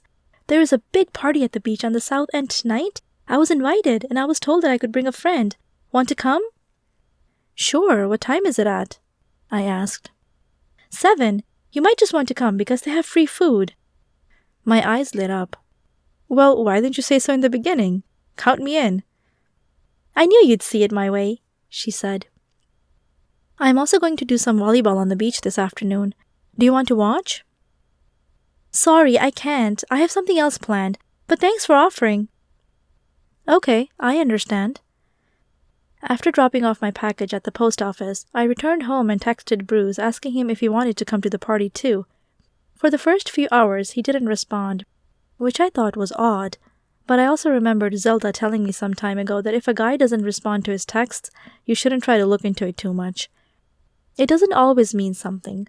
Guys can be in their own little world sometimes, maybe more than girls, and for a guy to be too busy to see incoming texts is not abnormal. So I patiently waited, optimized my website, and placed some ads on social media. I was tasting the success with my cute shop, both online and offline. Putting my shop on hold would mean missing out on a number of potential customers, but I wanted to go to that tournament, so I decided to take the risk. Around 1:30 p.m., I closed the shop and went upstairs. Shadow was gone, so I took all my jogging clothes off in my bedroom. I walked to my closet and opened the doors. I had no bikinis. I was okay with other people having different standards, but I was going to wear a bathing suit. Besides, one-piece bathing suits can look sexy, right? I had a black one, a purple one, and a red one. I had read somewhere that red was a color that invoked desire, which is why I thought it was probably the most attractive bathing suit in my wardrobe. But for the tournament, I wanted to wear purple, which was my favorite color. I reached and put it on. I looked in the mirror. Hey, beautiful, I said with a smile to my reflection. And no, it wasn't a magical mirror. Just a regular one I had bought at a thrift store for $10. Next, I opened one of my drawers and pulled out a white headband. I loved headbands, and I wore them regularly. This would contrast well with my dark brown hair. I stroked my hair. I should brush it, I mumbled. I know the wind will mess it up anyway, but still. I began to brush my hair and pulled hard on some ends. Having hair that reaches to your lower back is a lot of work, even when it's straight. Fortunately, it didn't take too long, and I was ready to go. I jumped up and down a few times in my bathing suit, making sure it would give me the same support as a sports bra. I wouldn't want to jump with my arms and hands above the net, spike the ball, and then hurt myself. Close enough, I said with a smile. I like how this one feels. Let's go. I walked outside and locked the door to my shop. I only had to cross the street to reach the beach, but when I looked around, I couldn't see anyone playing volleyball. I guess I got turned around. Let's see, south must be that way, I said, putting my hand above my eyes to pretend I could look farther. I saw little dots on the horizon. Those were probably the people who were flocking to the tournament. That's where I needed to go. Whoa, that's far, I said. I knew I couldn't reach it in time if I walked, so I began to run, and that didn't last long. After about 10 minutes, I noticed I hadn't made much progress. I was going to be late this way. What was I to do? I had clearly underestimated the distance. I looked around me. There were too many people on the beach, so whistling to call my mom over would be out of the question. Unless... I looked at the ocean. I stared at the clear surface, and then I ran in. After some running, I dove into the salty water and swam as fast as I could. I would only have to be far enough for people to stop noticing me and not be able to detect a flying object. When I was far enough and exhausted, I whistled in that special tone and frequency only mops can hear from far away. Within minutes, my obedient mop reached me in the water, and I was able to hop onto it. I flew over the water, bending down and touching the soft surface with my hands for fun. When I was closer to the south beach, I jumped off the mop and waved it goodbye. Then I swam to the tournament. I didn't think anybody had noticed. As I walked out of the water, onto the beach, I saw some young men staring at me. "Where did you come from?" one of them asked. "Were you transformed from a mermaid into a human?" "Something like that," I said with a smile. There was a big crowd. There were bleachers set up, as well as snack shacks, commentators, and vendors selling umbrellas, sunglasses, or sunblock. Sunblock, I said. That's the one thing I forgot. I hit my head with the palm of my hand as I rebuked myself. "Good thing I have some for you," I heard Zelda say behind me. I turned around and saw Zelda in a pink bikini. She was wearing sunglasses and had a bottle of sunblock in her hands. "Did you sign me up?" I asked. "I sure did. And don't worry about the sunblock. I have some right here. Turn around. I'll get your back." "Why are you wet?" she wanted to know as she smeared the sunblock on my back. "I was late," I said. "I just had to use my flying mop." She giggled. "I hope nobody saw you. You're so weird." "I think it was fine," I said. I turned to the left and saw the same little boy from earlier stare at me, whom I had confronted with the talking cats topic. "Hey, I recognize you. What is it now?" I asked. "You really flew on a mop into the ocean?" he asked. Zelda looked surprised, too, not realizing someone was eavesdropping on our conversation. I looked at Zelda, and we both looked at the boy. "It's not as fast as a broomstick," Zelda finally said with a serious face, ignoring the little boy. "Yes, it is. I even measured it. Same speed, same velocity, same aerodynamics," I said. Zelda shook her head. "We'll have to do a race sometime," she said. "Oh, and did you hear some witches fly on vacuum cleaners nowadays?" "No way." "It's true. They're still testing the first prototypes, but you might have to switch in the future. They're supposed to be way more effective." "But I love my mop," I said with a sad face. "I'm not really attached to mine. It's like a horse. You tell it what to do, and it does it for you," Zelda said. The little boy's eyes became bigger. Then he finally ran away and screamed, "Mom! Those two girls are witches!" We both chuckled and went to the volleyball court to practice. It had been a while since I had played, especially with the move. But after a few hits, it was all natural, and it all came back to me. I was loving it. This was my kind of game. Eventually, the first game was on. I walked onto the court and got introduced to the other team members, Sarah, Trish, Kiara, and Rose. Ironically, every person in each volleyball team was wearing a bikini. I was the exception, but I didn't mind standing out. The game began. Zelda served the ball. It went over the net and the other team spiked it right back at us. Zelda looked frustrated. I hadn't seen her competitive side yet, but in this game it became apparent. As we fell behind and the other team outscored us more and more, I could see the dissatisfaction on her face.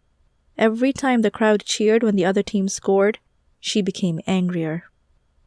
When the score was 12-1, things changed, however. With every hit, the ball got an awkward spin and somehow landed on the sand on the other team's side of the court. At first I cheered. We were catching up. It became 12-5, 12-7, and eventually it was 12-11. We were only 1 point away from being tied. The ball went up into the air. One of our team members, Sarah, hit the ball over the net, but it wasn't a good hit. The ball could easily be stopped. Then I noticed what was going on. It was the same as with the previous scores. The awkward spin was something that didn't look natural. Again, the ball hit the ground on the other side of the court. My team cheered. Some spectators on the bleachers cheered. But when I looked at the grin on Zelda's face, I saw something I didn't particularly like. I looked surprised, and she winked at me. What? Was she cheating? Was she using magic to make the ball turn direction even after telling me not to? What a hypocrite! No wonder we had caught up. At that moment, I froze. I didn't know what to do. I couldn't tell everyone about it because, first of all, nobody would believe me anyway. Second, they would disqualify us if they could. And third, they would panic if they would find out such powers would even exist. I had to keep my mouth shut, and she knew it. I glanced at her again, and she put her finger on her mouth. She knew that I knew, and she beckoned me to keep it to myself.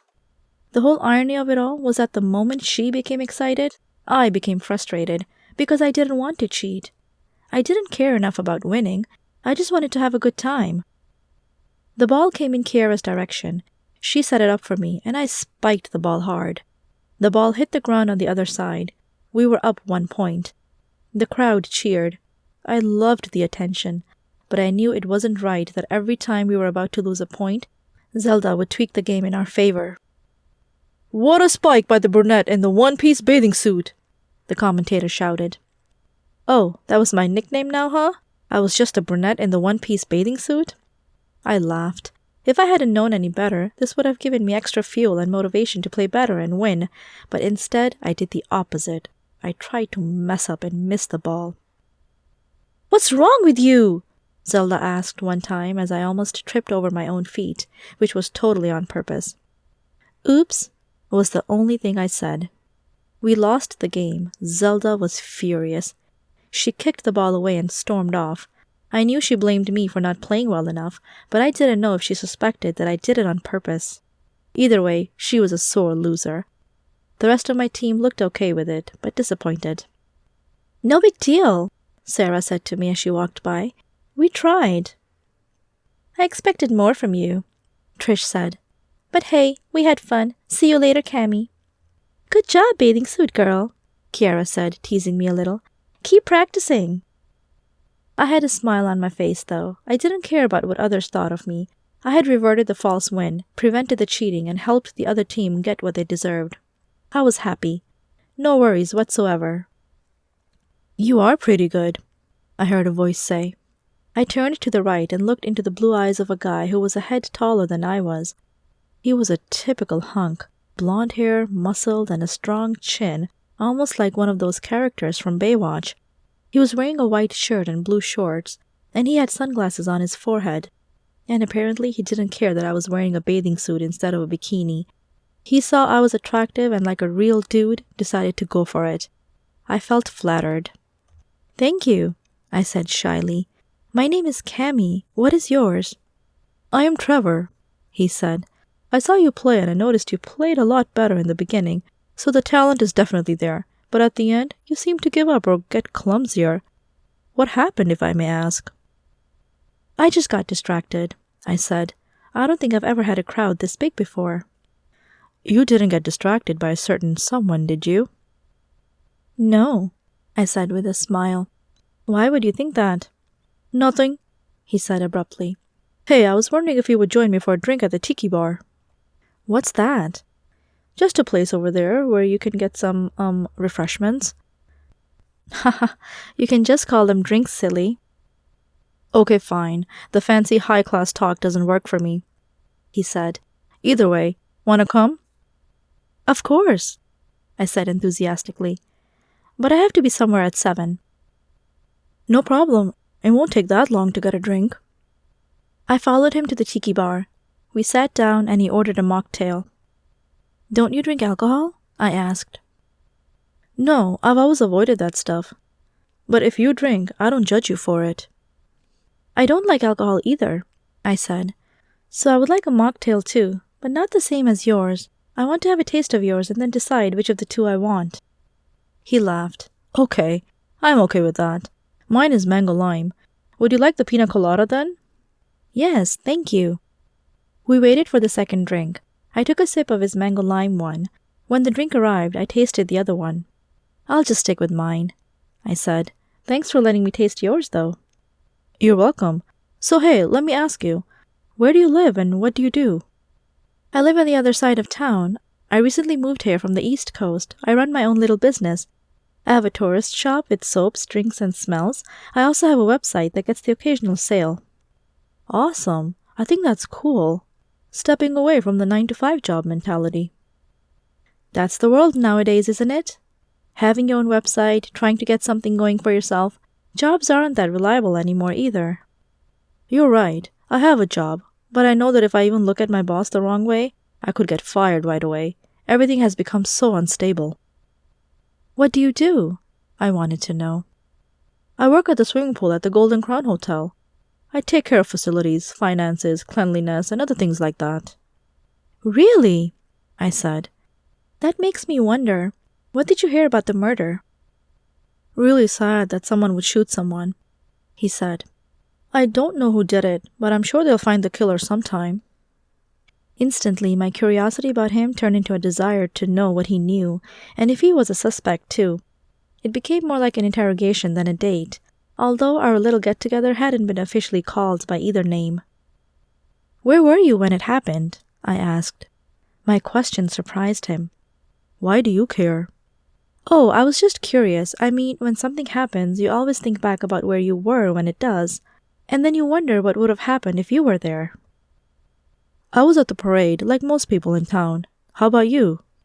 Me too, I said. I found the body. Really? That must have been quite, the experience, huh? It was. I got it out of the water after a little girl showed me where it was. Wow. I would almost say you're a detective then. I chuckled. You have no idea. Anyway, what did you think about Mr. Starlinger? Oh, I don't think it was a secret that he slept around with women, and that he was cheating on his wife that way. And then, yes, he was also a jerk to his hotel personnel, but I never got in his way. I just made sure I did my job correctly. Makes sense, I said. So, who do you think killed him? Honestly, I have no idea, he said as he laughed at my questions. But I could imagine his family was pretty angry at him, seeing how he behaved, or maybe someone was trying to get the money he left behind. I don't know. He had a lot of secret enemies. You pick up things when you work at the hotel all day. People don't always realize that you're listening to their conversations. I nodded. I can see that. But let's stop talking about the murder case. I'm actually interested in learning more about you. Tell me more about your life. This made me a little shy. Well, I'm 23 years old. I have a black cat. His name is Shadow. Aside from volleyball, I like art. I'm going to do some painting when I have time left, which is not at the moment. I keep myself very busy. And that is why you're chilling at the beach with me over a mocktail? He humorously added. Yes, I guess so. Ha! So what about you, Trevor? What do you like to do for fun? Well, I work out, I like to play basketball, and I volunteer at a school for underprivileged children. That's nice. Tell me more about that. What, the working out part? Well, you just lift weights and then you gain muscles. As I burst out laughing, I almost choked on my drink. No, not that silly. The other thing. Ah, yes.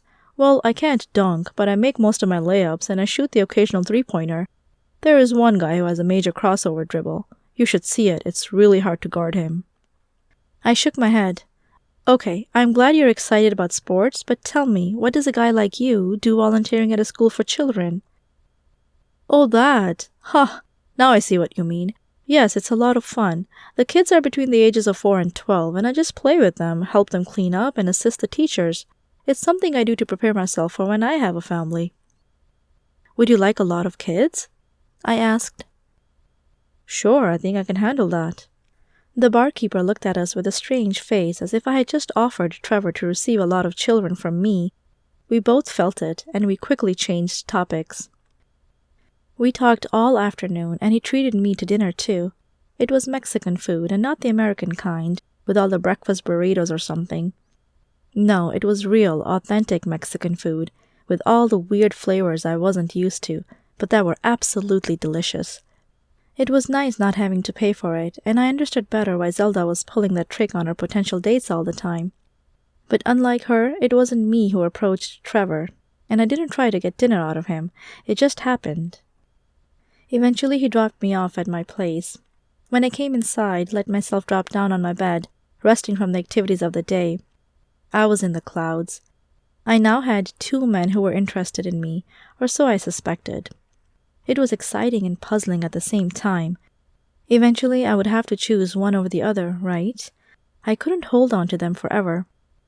My mind already pictured scenarios of a future marriage, children, or a little townhouse for each of the 2 candidates. I knew it was all too early to plan or even fantasize about, but I think every woman in the world knows what I'm talking about. I think we all do it. The evening fell and Bruce still hadn't texted me back yet. Was his phone dead? Did I say something wrong the day before? Did they find the murderer? What was going on? I couldn't help but get annoyed a little. I mean, it has been all afternoon. This was the right number, wasn't it? Eventually I brushed it aside. Maybe it was just that. He was busy, or the battery from his phone was dead. I put the phone into my pocket and dressed lightly for the party. I put on my purple boots, a short skirt, a light top, and a witch hat that I thought was pretty stylish. I knew nobody was going to think anything of it anyway, so I had the confidence to go a little crazy. After all, it was a party, right? I was going to have fun. My new friend Kate would be there, and perhaps I would recognize some other faces. When I arrived, there were hundreds of people. Apparently, it was Mrs. Starlinger's birthday, and she had invited a bunch of people to come celebrate. I was surprised that she didn't just do this at her own place, since it was such a gigantic house, or better yet, at the hotel. But hey, if this was what she wanted, then why not? "There you are," Kate said. "Nice hat. Different, but pretty." "Yeah, I thought it would be a fun idea." "Listen, everyone is dressed up in something fun tonight. Can't you see? It's perfect!" We watched some guests at the beach who had goggles on their noses and wore Hawaiian aloha shirts. Others had swimming suits I would never wear except for my future husband in the bedroom, or they had some cowboy outfit, plus hat and mustache. One person looked like he was wearing underpants on his head, but I talked myself into believing it had to be something else. I really didn't stand out that much with my witchy outfit. I liked that I could be myself in a way nobody would ever understand. I walked closer to the circle where everyone was singing. They surrounded a big table with several cakes on it. After the songs were done, Mrs. Starlinger took a knife and cut the cakes. "Which one shall I try first, guys?" she asked. Some people were pointing to one, some to another. "That one! This one!"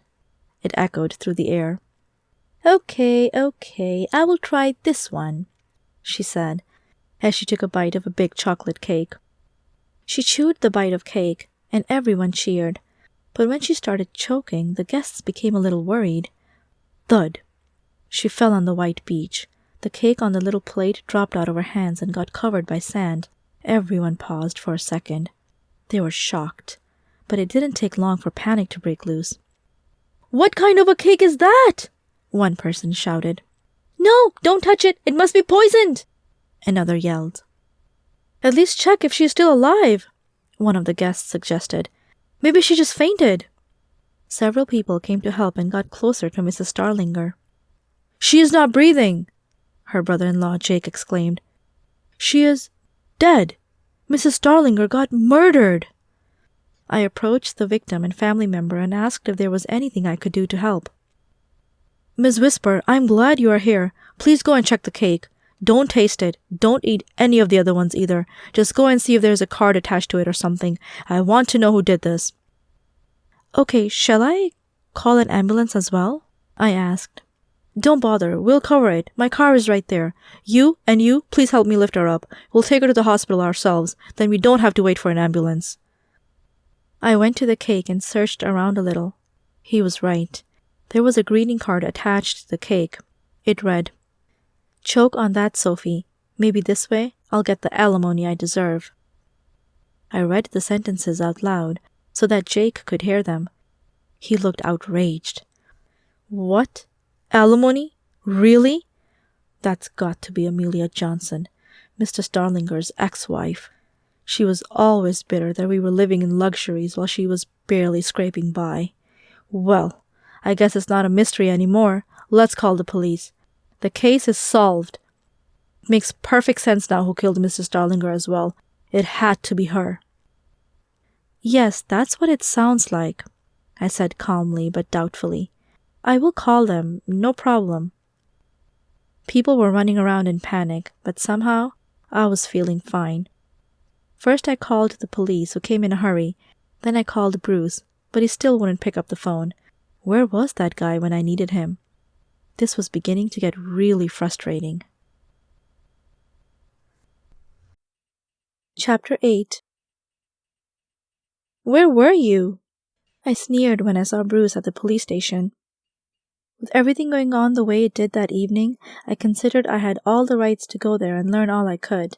The officers at the station had seen me before, but not in this witch outfit I was wearing for the party. It's really crazy right now, Bruce said. They just took in Miss Johnson based on the note you found on the birthday cake. Yes, but before that, I demanded to know. You didn't answer your phone all day long. There have been other issues, he admitted. What's going on? I asked. He was reluctant to tell me. It was something personal, that was obvious. He looked around nervously and sighed. You can tell me, I said. If you want me to keep it to myself, I can do that too. You know you can trust me, right? It's Wendy, he said. Wendy? Who's that? Didn't I tell you? Wendy is my ex-wife. Oh, you never mentioned her name, that's why. So what's up? She came to town and has opened a court case against me. She wants custody over my daughter. Says it wasn't fair the way it had been handled when we divorced. Oh. I didn't know what else to say. None of those issues were any of my business. I felt for him, but I didn't want to intervene either. I put my hand on his shoulder and said, Well, let me know if you need anything, okay? Thank you, he calmly said. That means a lot to me.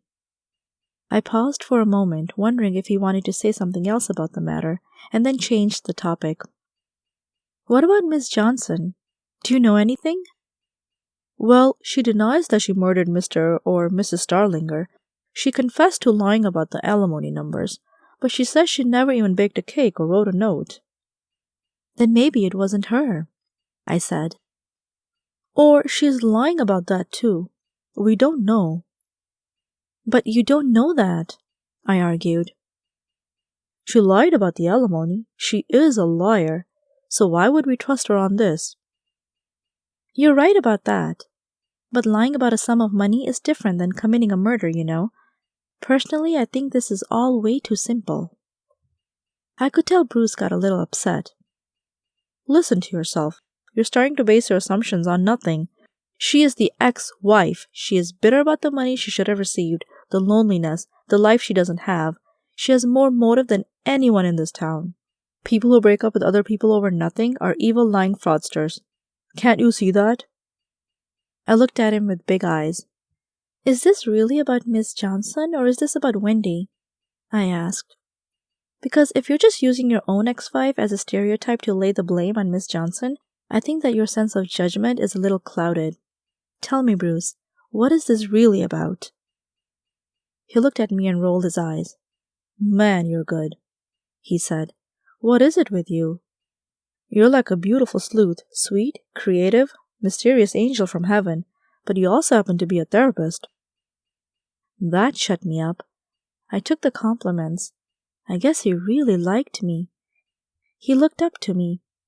And yes, I sort of liked him back too. But I was still skeptical about his family situation and whether or not we were a good match in other ways. Still, I smiled and looked down, feeling shy and flattered. You're right, Cammy, he said. I need to look at this from a rational perspective and not let my own experiences with my broken marriage get in my way. Okay, what is really happening here? What are we to think of Miss Johnson? Well, what if someone was trying to set her up? I asked.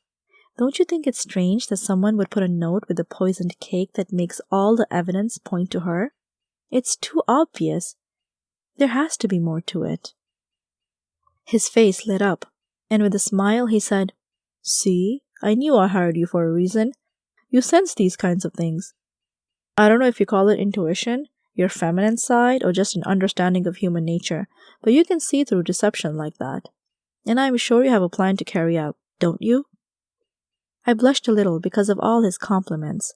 Then I answered, "As a matter of fact, I do. Thanks for reminding me. I have somewhere I have to go." And with that, I waved him goodbye and ran home. I only ran for 30 seconds because, again, no sports bra. But after that, I walked at a considerably fast pace and reached my house. I headed up the stairs and took a few things with me. I grabbed a small jar, ditched the hat, and put on a more casual, everyday outfit. "Where are you going?" my cat asked. "To the zoo!" I yelled as I sped out the back door and hopped onto my mop. I was a little out of town, but eventually I reached the zoo.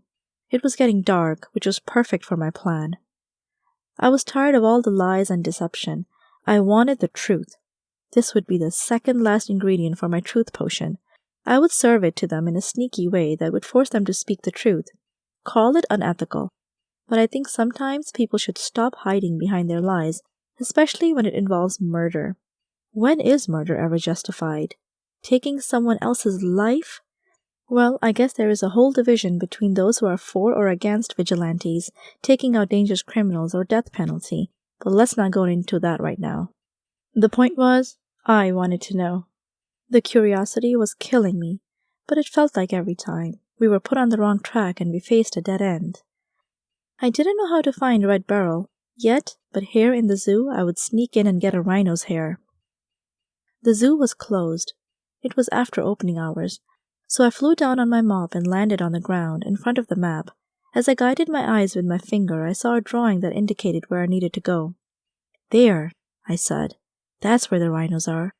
Let's go, Mop." I jumped back on the mop and headed to the rhinos area. They weren't in a cage. I figured if they had been, they could have broken it in a heartbeat anyway. Instead, the rocky grounds where they lingered were separated from the visitor's path by a giant pit, wide enough to keep them from charging at their daily spectators. This way, it was impossible for anyone to reach them, unless they had the key to the back door meant for the zoo personnel. For me, however, it was easy to land on the other side. Fortunately, the rhino was asleep. "Shh!" I told my mob, afterwards realizing that the mob couldn't talk anyway. I slowly walked to the rhino, and no, I didn't tiptoe. Why do people tiptoe? Does that really create less noise? I doubt it. All you have to do is place your feet at the right spot, slowly and carefully. So that's what I did. I came closer to the snoring rhino. Wow, this animal is fat, I thought. I beckoned my mob to follow me, but my mob was scared. I hissed a little at it, feeling annoyed that at this very inconvenient time my mob was being a wimp. I waved my arms some more and made all kinds of rebuking, angry facial expressions, but the mob stayed put. "Fine," I pretended to say with my lips, slightly whispering. "When we are home, you are dead." I emphasized the last word by stroking my finger across my throat as I pointed at my mob with the other finger. At that moment, I came to realize that I shouldn't do that again, because if I offended the mob too much, it might fly away and I would be stuck with a dangerous rhino. So for that reason, I whispered, Okay, stay there. You're fine. We'll talk about it later." I turned around and approached the sleeping rhino. I reached for its skin. Suddenly it moved. It was rolling over. I was startled and leaped 3 feet back. Luckily, this didn't wake him up. I sighed from relief and stepped closer again. I reached for a long hair in particular, figuring that a long hair would be easier to pull out. In the meantime, I glanced at the floor, frustrated that rhinos don't shed more hair than they do. I couldn't see any hairs on the rocky ground, so I had to do it this way. I felt the adrenaline in my blood. My ankles were shaking and my heartbeat accelerated. I took a deep breath. Now or never, I thought. I grabbed the long rhino hair and pulled as hard and fast as I could. The rhino woke up and made an aggravated sound. Whoa! It almost sounded like a cow. Happy that I had pulled out the hair, I almost forgot in how much trouble I was. Seeing that the rhino was out to get me, I ran into the opposite direction. "Mop! Help me!" I shouted. The mob stood still. It was scared. I came closer and closer. It wouldn't be much farther. As the rhino was charging at me, I felt its warm nostrils' breath on my naked legs. The last short sprint was what made me safe. I dove forward and landed on my mop, holding on for life as it launched itself into the air. The sound of the wind swished in my ears, and as I soared into the sky, the zoo beneath me appeared smaller and smaller. "Thanks, Mop! I thought I was a goner!" I exclaimed. "Let's go home and add this ingredient." I put the hair into the tiny jar I had taken with me and headed back to my backyard. After landing, getting inside the house, and going to the kitchen to continue with my brew, I took one more look at the recipe to see what to do with the rhino hair. It said to simply add it to the brew, and the rest would take care of itself. I sighed and looked at the list of ingredients again. Red beryl. Where was I going to get that? I didn't have time to fly to Utah. Wait a minute. Red burr. What? "No!" I exclaimed. "No, no, no! Are you kidding?" My sleeping lazy cat woke up because of the yelling I did. As he blinked his eyes and yawned, he came down the stairs and asked, "What is wrong? Did Trump get re-elected?" "No, that's not it," I said. "I am such an idiot. I can't believe I just did that." "Did what?" Shadow wanted to know. "See that?" I asked. "Are you seeing this?" "Yes, I can see it, but I can't read," Shadow admitted. "Ah, that's right. I forgot. Well, I'll tell you then. It reads red berries, not red beryl." "So?" "Silly cat! Don't you understand what that means? I don't have to fly to Utah. I can just pick a handful of red berries at the city park and add them to my brew."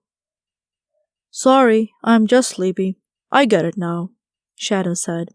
"Sounds a lot easier than finding some rare gem, doesn't it?" "Exactly, and that's why I'm going to the park right now." "In the middle of the night?" he asked. "Isn't that a little dangerous? I mean, you're young, you're beautiful, you're a girl. The park is full of creeps. Is it starting to sink in?" "I know, I get it. But all I'm going to do is fly there on my mop, pick some berries, and then fly home. What could go wrong?" Shadow chuckled. "Do you realize that every time someone asks, what could go wrong, a lot of things end up going wrong?" I closed my eyes and said, "Shadow, you're making things needlessly complicated. I will be careful, I promise. I don't want to wait until tomorrow, because if I get this potion done tonight, I can find out the truth about the murder tomorrow. We're on a time limit. Are you coming or not?" "Sure, and if someone tries to touch you or steal your mop, I'll scratch their faces." "Of course you will. Come on. Let's not waste another minute. I know where to find the berries." Back outside, I jumped onto the mob, but this time I was taking my black cat with me to watch my back. Sort of. We flew to the dark city park and searched around for a while. When I spotted a bush with berries, I descended to the ground and got off my mop. I put the berries I picked in another little jar. I have tons of those things, and was ready to head back home, when I suddenly heard a voice behind me. "What are you doing with those berries, girl?" I turned around, and some blue eyes and blonde hair emerged from the shadows. It was Zelda. "Zelly, what are you doing here at this hour?" I asked. "I could ask you the same question," she said. I'm picking berries for a potion. What about you?" "Not much, just finding some things for a potion as well," she said. "Do you come here a lot?" I laughed. "Are you asking me if I come to the park a lot in the middle of the night? No, not really my cup of tea. I'm sure you'd understand." "Well, if you change your mind, let me know. It's not so bad." I was confused. What's not bad? Coming here more often? "Yes, but especially during the night. I've always thought of expanding my horizons, and now I have. You should try it sometime." "Are you talking about black magic?" I asked. "You know that would only ruin your life, don't you?" "That's what I thought at first too, but there are realms that have been unexplored. There is so much potential. Keep an open mind, Cammy. You never know what you'll find there." Seeing the dark twinkle in her eyes scared me. Was she really switching over to the other side? The side of magic my mom had warned me about? It couldn't be. Not Zelda. She was my friend. Oh, I finally said. Thank you for the advice. I gotta go now. I looked at Shadow. He looked surprised, too. We both hopped onto the mop and flew home. I had a disgusted feeling in my stomach. It was making me sick. What was that all about? That was probably the most awkward moment I have ever experienced in my life, Shadow commented. Yes, I agree. I don't know what she was up to exactly, but it didn't sound good. You have to be careful with that kind of stuff. We arrived home. I wasn't as excited anymore. I was concerned. Seeing Zelda behave so weirdly was worrying me. I had to think about it for a while as I was stirring in my magical brew. It took some time to let it go and to accept the unknown future. Smelling good, Shadow said. It will be easy to let them drink this. They will love it. Want to try some? I asked. Oh no, definitely not, my crazy cat replied. I have too many secrets. You're not going to get those out of me with your serum. That's okay. I wasn't serious when I asked you. You can just enjoy the scent. That will be enough for me, he agreed. I added the finishing touches and double-checked if I had done everything according to the instructions in the Book of Spells. It looked fantastic. Before I went to bed, I checked my website for orders and answered a few emails. The next day would be the day of truth. We would certainly find out who did it by using this potion. I was excited about it, but I forced myself to think of something else. Not too much longer, I fell asleep. Chapter 9. I woke up by the sound of someone honking at me. I jumped up and peeked through the curtain of my bedroom window. I saw Bruce's car, with him standing next to it. I wasn't decently dressed, so I put on some clothes as quickly as I could and went back to the window. I opened the window and leaned halfway out, shouting, "Just a minute!" What was he doing at my house so early? Couldn't he have called me or texted me first? I was about to go down the stairs when I heard, "Oh, close the curtain, please. I am still sleeping." "Not anymore," I said. "Time to wake up, silly cat." "Yes, I am. I am still sleeping. This is me sleep-talking," Shadow said. "You're weird, but oh well, have it your way." I closed the curtain, went downstairs, and opened the door for Bruce. "What's up?" I asked nonchalantly. "I thought you'd be interested in watching me interrogate Miss Johnson. She is at the police station. I want you to look and try to see through her lies." "Okay, yes, you mean if she is lying," I said, "because we still don't have any proof." "Yes, that's what I meant," he said. "Let's go." "Hold on," I said. "I have to grab something inside." I ran in and came back in an instant, holding the potion in my hand. "What's that?" Bruce asked. "It's a truth serum. Shall we use it to get to the bottom of this?" "How do you know it works? You don't sell those in your shop, do you?" "No, I just made it yesterday. Can we please try it?" As I asked him, I looked at him in a cute way with puppy eyes, blinking a few times with my pretty eyelashes. He smiled and rolled his eyes. "Okay. How do you want to make her drink it?" "I'll give it to her," I said. "I'll have to lie to her, but it's the best way to find out what she knows." "I don't know if I like your methods," Bruce said, "but it might be our best shot. We've been stuck with this case for days now, and we still don't know much. All right, let's get going." In a matter of minutes, we arrived at the police station. We entered the room behind the mirror and watched Miss Johnson sit on a chair, with her arms resting on the table in front of her. I was admitted into the interrogation room and I brought in 2 glasses of iced tea. One was the serum and the other was a regular drink. "Hi there," I said with a fake smile on my face. "Remember me? I'm Cammy. We came to your house." "Is this your doing?" Miss Johnson said. "Did you have me locked up?" "No, I was quite against it, to be frank. But you don't have to worry. I'm just here to visit you and give you some iced tea. As you can see, I like that stuff myself. So if you don't mind, I'll have a glass of it myself." "You're bringing me tea? What are you trying to do?" "Nothing," I said. "Here, take it." I handed her the drink and she accepted it, but she looked at it suspiciously. I knew she would do that, so instead of giving her the one with the truth serum, I gave her the one I was planning to drink. She smelled it, held it up against the light, and then said, I don't trust you. How do I know you didn't put some kind of sleeping pill in here? Give me yours. I'll drink yours. I smirked. This is exactly what I wanted her to do. Acting as if I didn't care, I said, "Okay, we'll switch. See? This is how you know you can trust me. It's just to make you feel better." It became clear that she was thirsty, because once we switched, she gulped it down fast. It would just be a matter of seconds before she would speak the truth about everything she knew. "Yummy," she said. "I haven't had an iced tea like that in years. Which flavor is it?" "Strawberry pineapple," I lied. "Anyway, let's talk." "Sure. Ask me anything." "Did you lie about the alimony numbers?" I asked. I wasn't going to beat around the bush. "Yes, I did," she said. "I received about 10 times as much as I said." "Very well. Let's leave that topic alone. Let's test another question. Do you have a gambling addiction?" "Yes, I do. I play poker online every day." "Did you hate Mr. and Mrs. Starlinger?" "I still do, even though they're dead," Miss Johnson answered. "Okay, I think I'm getting it, but that's not the most important purpose of this conversation. Let's ask you something else. Let's get straight to the point. Did you kill anyone?" "No." "Did you make the cake that killed Mrs. Starlinger?" "No." "Do you know who made the cake?" "No." "Do you know who killed Mr. Starlinger?" "No." This surprised me. I was out of questions. If she didn't know, then how were we going to find out? Did we have to go around asking the same people all the same questions, with the only exception that we would serve this truth serum to them first?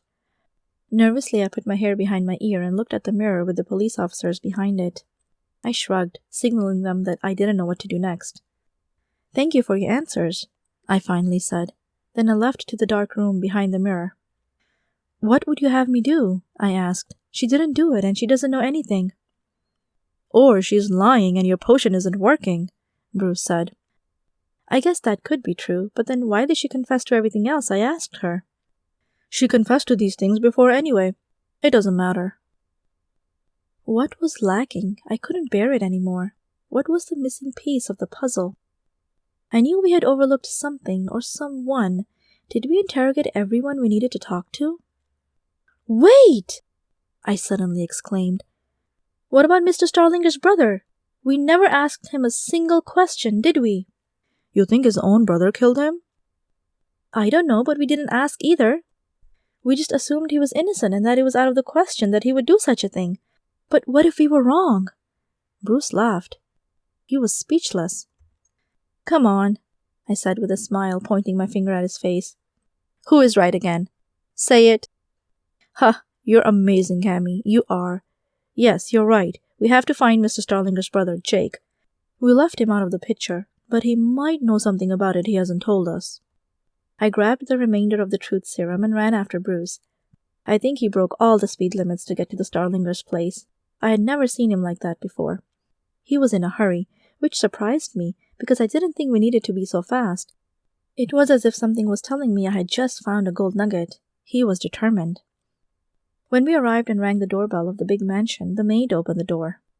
She was short, fat, and looked from Latin American origin. "Si, senor, what can I do for you?" "Where's Jake?" Bruce asked. "He is gone, senor. He left with Sophie to move to Costa Rica." "Wait, what?" "They're on their way to the airport to live in Costa Rica." "No, I mean, what did you say before that?" "What? What did I say?" the maid asked. She was confused. "I mean, which names did you mention? Who is going to Costa Rica?" "Jake and Sophie, senor. Who else? Her son is still here. Would you like to talk to him?" "How come Sophie is going to the airport? I thought she was dead," I said. "They tricked us," Bruce said. "She's not dead. They wanted us to believe that." "But I saw her drop dead in front of my eyes," I argued. "Are you saying she faked her own death? Why would she do that?"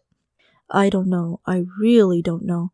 But what I do know is that if we don't catch up with them, we will never find out. Come on, Cammy, let's get out of here." I waved to the maid as we both ran to the car. I got nervous when he hit the gas pedal harder than when we came to the mansion. I hoped he wasn't going to drive recklessly. As he was tugging the wheel to one way and then to the other, he grabbed his phone from his pocket and was about to look at it. "Give me that!" I said, snatching it out of his hand. "You just focus on traffic. I will call the police." He silently accepted my decision. Calling and driving at the same time is never a good idea. I dialed the right number and told the police to contact some agents at the airport. I was surprised how easy it all was, because 10 minutes later we got a call back saying that they had looked up their license plate number and prevented the car from reaching the airport. Jake and Sophie were being taken into the police station. I was relieved, not just because we had caught the liars and we would find out the truth very soon, but also because now I didn't have to be in the same car as someone who was driving like an idiot. "No need to break the speed limit anymore," I said sheepishly. "Please don't criticize my driving," Bruce said in an annoyed voice. "Okay, but we can take it easy now. They have them at the police station. We don't have to hurry anymore." "Yes, I'm aware of that. Thank you." Ooh, sensitive. Maybe his ex-wife criticized him too much on his driving skills. We arrived at the police station and went into the dark room again. There they were, the deceased hotel owner's wife and brother. Mrs. Starlinger was alive and well. I couldn't believe that they had pulled off such a convincing con, and that I fell for it. The couple was sitting at the table right next to each other. They looked frustrated. They knew they had been caught, and that the truth would come out soon. "How are we going to give them the truth serum?" Bruce asked. "We don't know if it really works, and if it does, they might not want to drink it anyway because they won't trust it." "Can you inject it in them?" "We are not allowed to do that. That would violate their civil rights." "What about inhaling it?" "I don't know about that, but if you think it will work, we can try," Bruce said. "But then I would inhale it too if I would be the one questioning them, right?" "Yes, but you seem like an honest person, especially after what I've experienced with you in the past few days. Do you have anything to hide?" "No, not really." "Well then, do you want to evaporate the stuff and be there in the room with them?" I nodded. "Sure, I can do that." No sooner said than done. We sent for someone to get a diffuser, and we put the liquid into it. The scent went into the air in the interrogation room as I entered it and carried it with me. "What's that?" Jake wanted to know. "Just a nice smell to make it more enjoyable. Nothing to it." I was glad he didn't ask me a few minutes later, because then I would have been forced to tell the truth about it. The effect wasn't very strong yet, so I could pull off this little lie before asking them questions. "So, Miss Starlinger, you are alive," I began. "We thought you were dead." "I'm sure you did," Miss Starlinger said with a smirk on her face I didn't like. "How come you aren't dead?" I asked. "I was never dead." "Why were you passed out at the beach on your birthday?" "It was the tetrodotoxin that did it." "The tetro what now?" "Tetrodotoxin. It's a poison from a pufferfish to make someone look dead." It all started to make sense. They really did fake her death to blame Miss Johnson, the ex-wife. Classic. I can't believe I even believed that stupid cake note for 1 second. "So you pretended to be dead, but you weren't?" I asked. "Exactly." I knew I had them now. They were telling the truth, and the evaporated air from the serum was causing it. "Did you kill your husband?" I asked. "No," was the answer. "If you didn't kill him, then who did?" "It was Jake," Mrs. Starlinger said. This threw me completely off guard. "What? Jake? It was your brother? And you knew about this?" "Yes, it was him, and yes, I knew about it." Jake was silent, but I could see him get a little nervous. I turned to him and asked, "Jake, did you kill your brother?" He hesitated. He was fighting it, but the magic was too strong. He couldn't resist. Eventually he blurted it out. Yes, I killed that jerk. He deserved it too. Are you happy now?" "Why did you kill him, Jake?" "Sophie was never happy," he began. "Her parents forced her to marry that piece of lowlife. I tried to catch up to his success. I really did. But I just didn't have the know-how and manipulation skills you need in business to get to the level he was at. Eventually, he grew so rich that the gap between our incomes was enormous. I was making thousands while he was making millions. Sophie's parents couldn't take it that she fell in love with me. They didn't believe in true love. Are you getting this, Cammy? She loved me, and still she married my brother for money. Who is the villain now? He was the one who slept around, treated his hotel staff badly, and spent all the money on himself. Sophie is the real victim." That was it. The truth was out. The motive was there. They were in love, but they hadn't been able to marry each other because of Mrs. Starlinger's parents. Money got in the way of romance, and a conspiracy for murder had been plotted, and when they found out he was cheating on her with multiple women, it was probably the last obstacle being removed to committing a crime.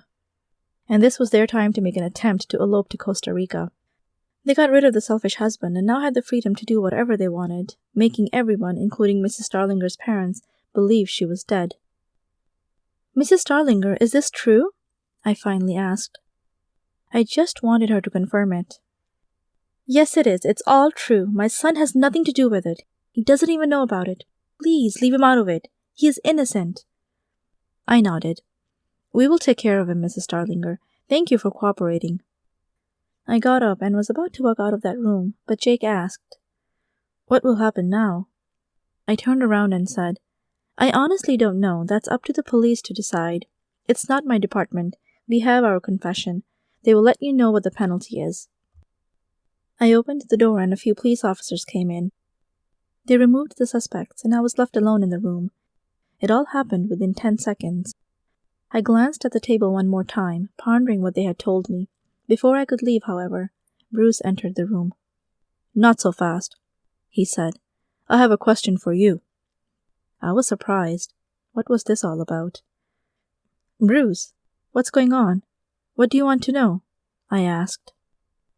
"You've always been quite honest with me, Cammy, but there is something that still bothers me." "Oh yeah? What is that?" "First of all," Bruce said, "tell me, is this a real truth serum?" "Yes, it is."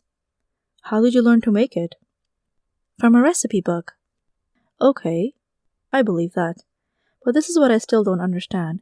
What was the real reason you had a mop with you at the restaurant?" I looked away, counting the tiles at the floor. "You don't want to tell me, do you? Well, you're stuck now. If the truth serum really works, then you tell me.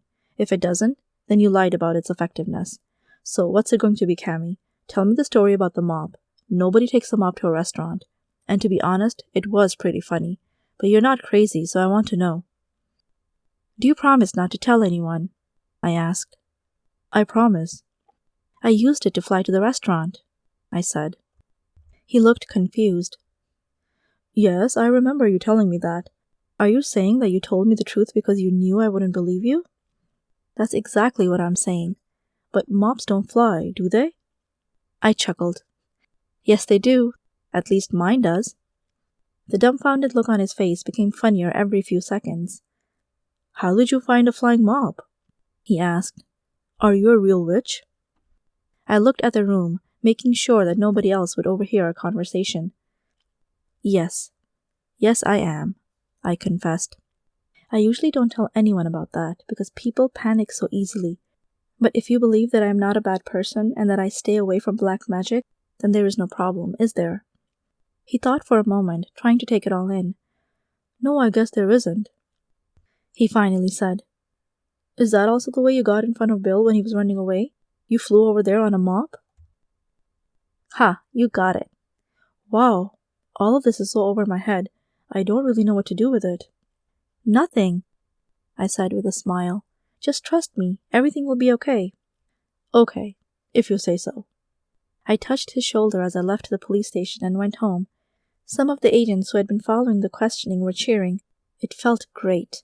When I came home, I was a little anxious. Now that Bruce knew my secret, what would he do?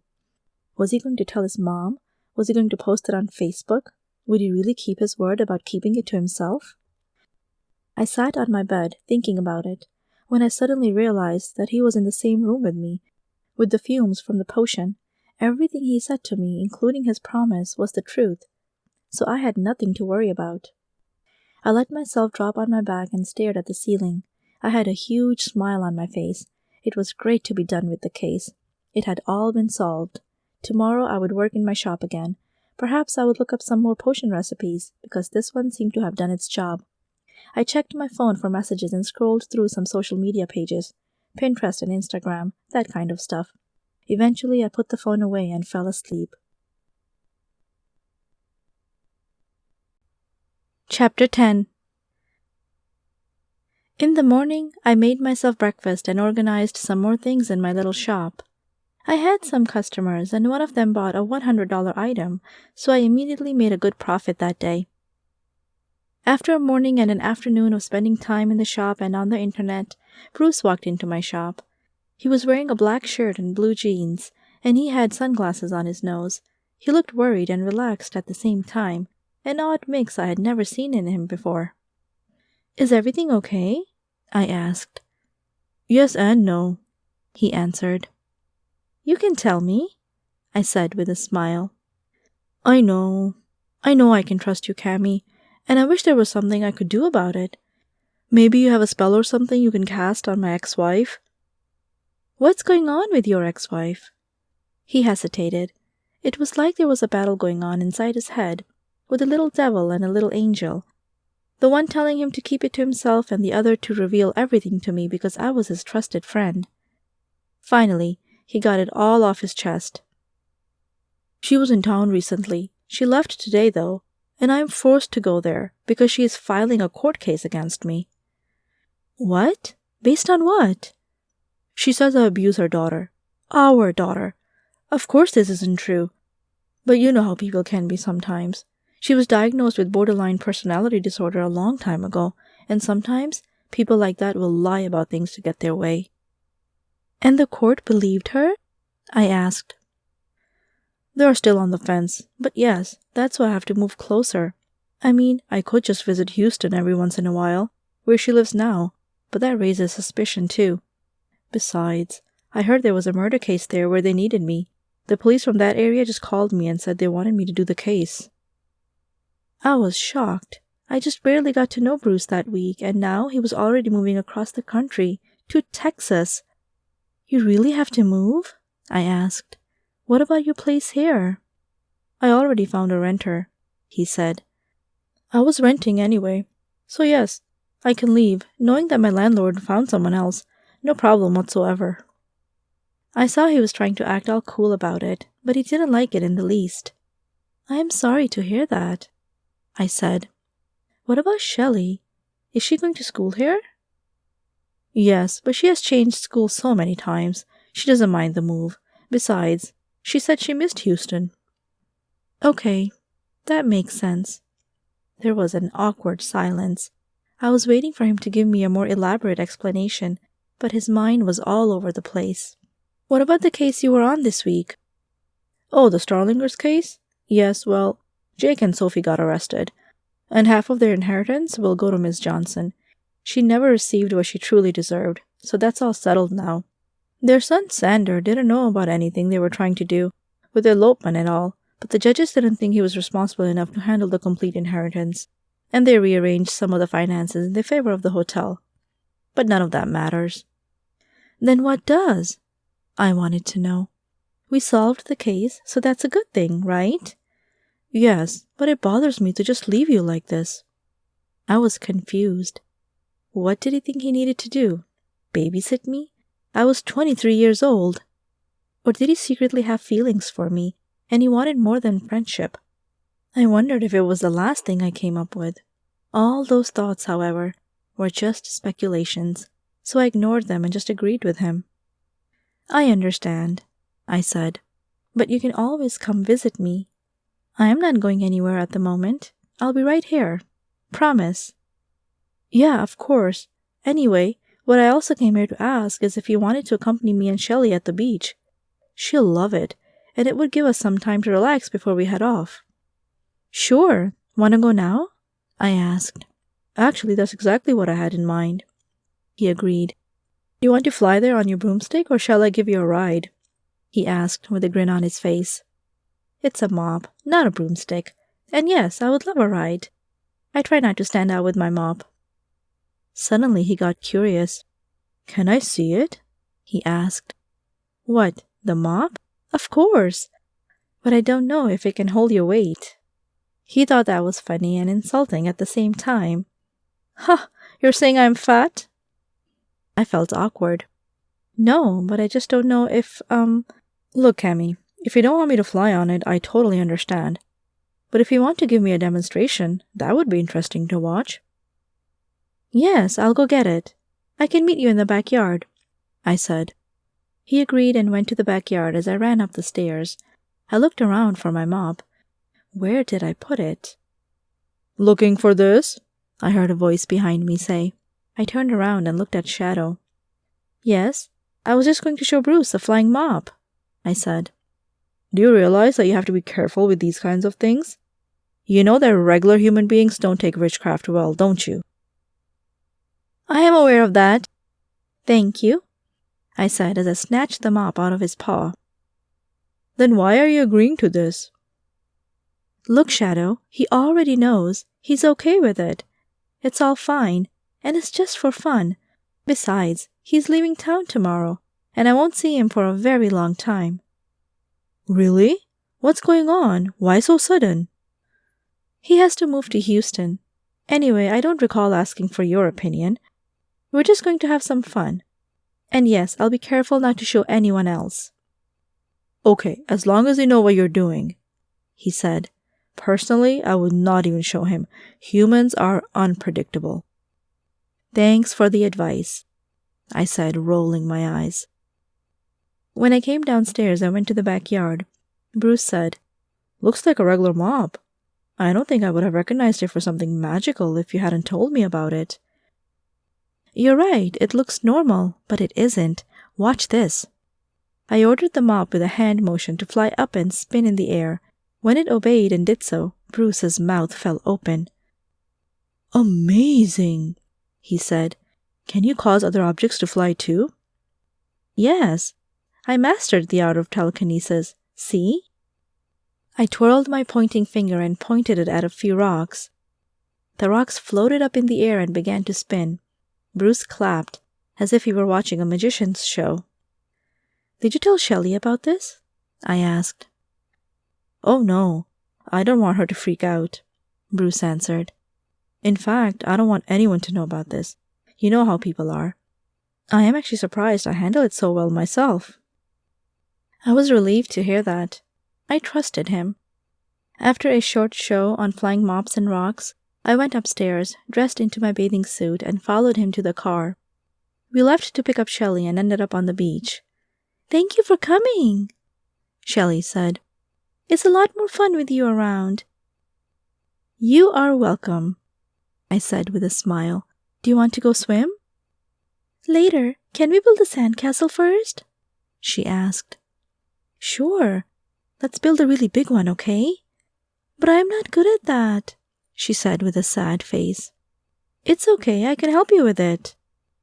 I leaned over and started to gather some sand, mixing it with water from the ocean and molding the mud into shapes that almost resembled towers and castle walls. I wasn't doing a very good job at it, and I noticed that Shelley saw it too. "You're not very good at this either," she said. "It's okay, my dad is even worse. That's why I wanted to build a sandcastle with you." "I am sorry to disappoint you," I said. "You're doing your best. I understand," she said. "Hold on, I have to go to the bathroom." And she ran off. I watched for a second or two, and then stared at the awful sandcastle we were trying to give shape. I looked at Bruce, who was watching me with enjoyment. "Do you like what you're seeing?" I asked. "Do you mean you in your hot bathing suit, or the broken castle you're trying to renovate?" he asked as he chuckled a little. "Both, I guess. Ha!" Then I had an idea. I was going to cheat a little. I looked around and made sure nobody else was going to see it. I put my mouth on my finger when I glanced at Bruce, signaling that he shouldn't draw attention to me. The beach wasn't very populated. Only a handful of people were in the distance. This was my chance to make a kid happy with my magic. I spun my finger in the air and with my other hand made different hand movements as I made the sand fly up, drop into the water as if it was a creature, and then get back into the shape of a perfect sand palace. It had towers, decorations, and pillars. There were winding staircases, windows, and rooftops. The entire object looked like something from a fairy tale. Bruce's eyes were wide open. I looked at him and winked. He burst out laughing, realizing what I was doing. When Shelley came back, I was already done, pretending to do everything with my hands and adding the final muddy foundations. "There," I said. Just added a few details to it while you were gone." Her mouth fell open. "Wow! You're amazing! How did you do that? I was only gone for a few minutes." "I just had to get used to it again," I lied. "It has been a while." "Wow, Daddy! Daddy! Look at what Cammy made!" "I see, it's very nice, Cammy." "You can have it," I said. "Or you can knock it over. Ha!" "Why would I ever knock over something so beautiful? You're amazing. Thank you. See, Daddy? She is really good at building sandcastles. I just knew it." Bruce put his thumb in the air and smiled. That night, we swam, we drank some tropical smoothies, and we played with the beach volleyball. It was a lot of fun. At the end of the day, Bruce drove me home. The next day, I was dressed in a yellow shirt and some gray pants. When I came outside, Bruce and his daughter were there to say goodbye to me. I greeted them, told them to drive safely, and I leaned over to give Bruce a hug. Then I kissed him on his cheek. "Good luck," I said as I looked him in the eyes. "I will miss you," he admitted, "but it will all be okay." I could tell he wanted to say more, but we both knew that we could end up talking for hours if we did that. So instead, we accepted a calm silence and the exchange of friendly facial expressions. Then I knelt down and embraced Shelley. "Take care of your dad, okay?" I said. "Yes, he needs me. I can take care of him," she said while smiling. They got into their car with all their luggage. When they drove off, Shelley looked out the back window and waved one more time at me. It was one of those moments that touched me, seeing a cute child like that express her love and trust. I knew I would also miss Bruce a little, since we had become good friends, but I also felt a distance in the sense that I wasn't romantically attached to him. Things were too complicated. He was not what I was looking for, and that didn't make him a bad person or psychologically messed up in any way.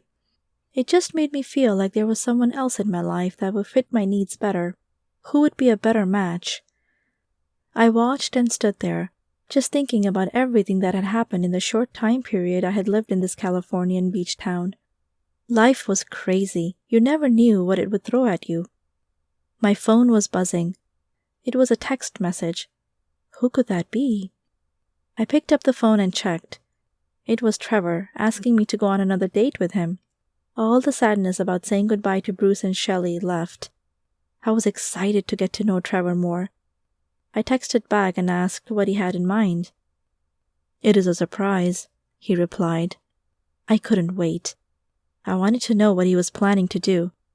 I would find out soon enough. To be continued. This has been Which is Next? A Cozy Mystery with a Cat and a Mop, Cozy Witch Mysteries Series, Book 1.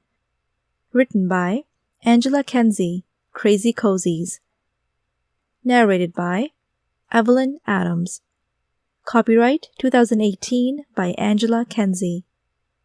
Production copyright 2018 by Angela Kenzie.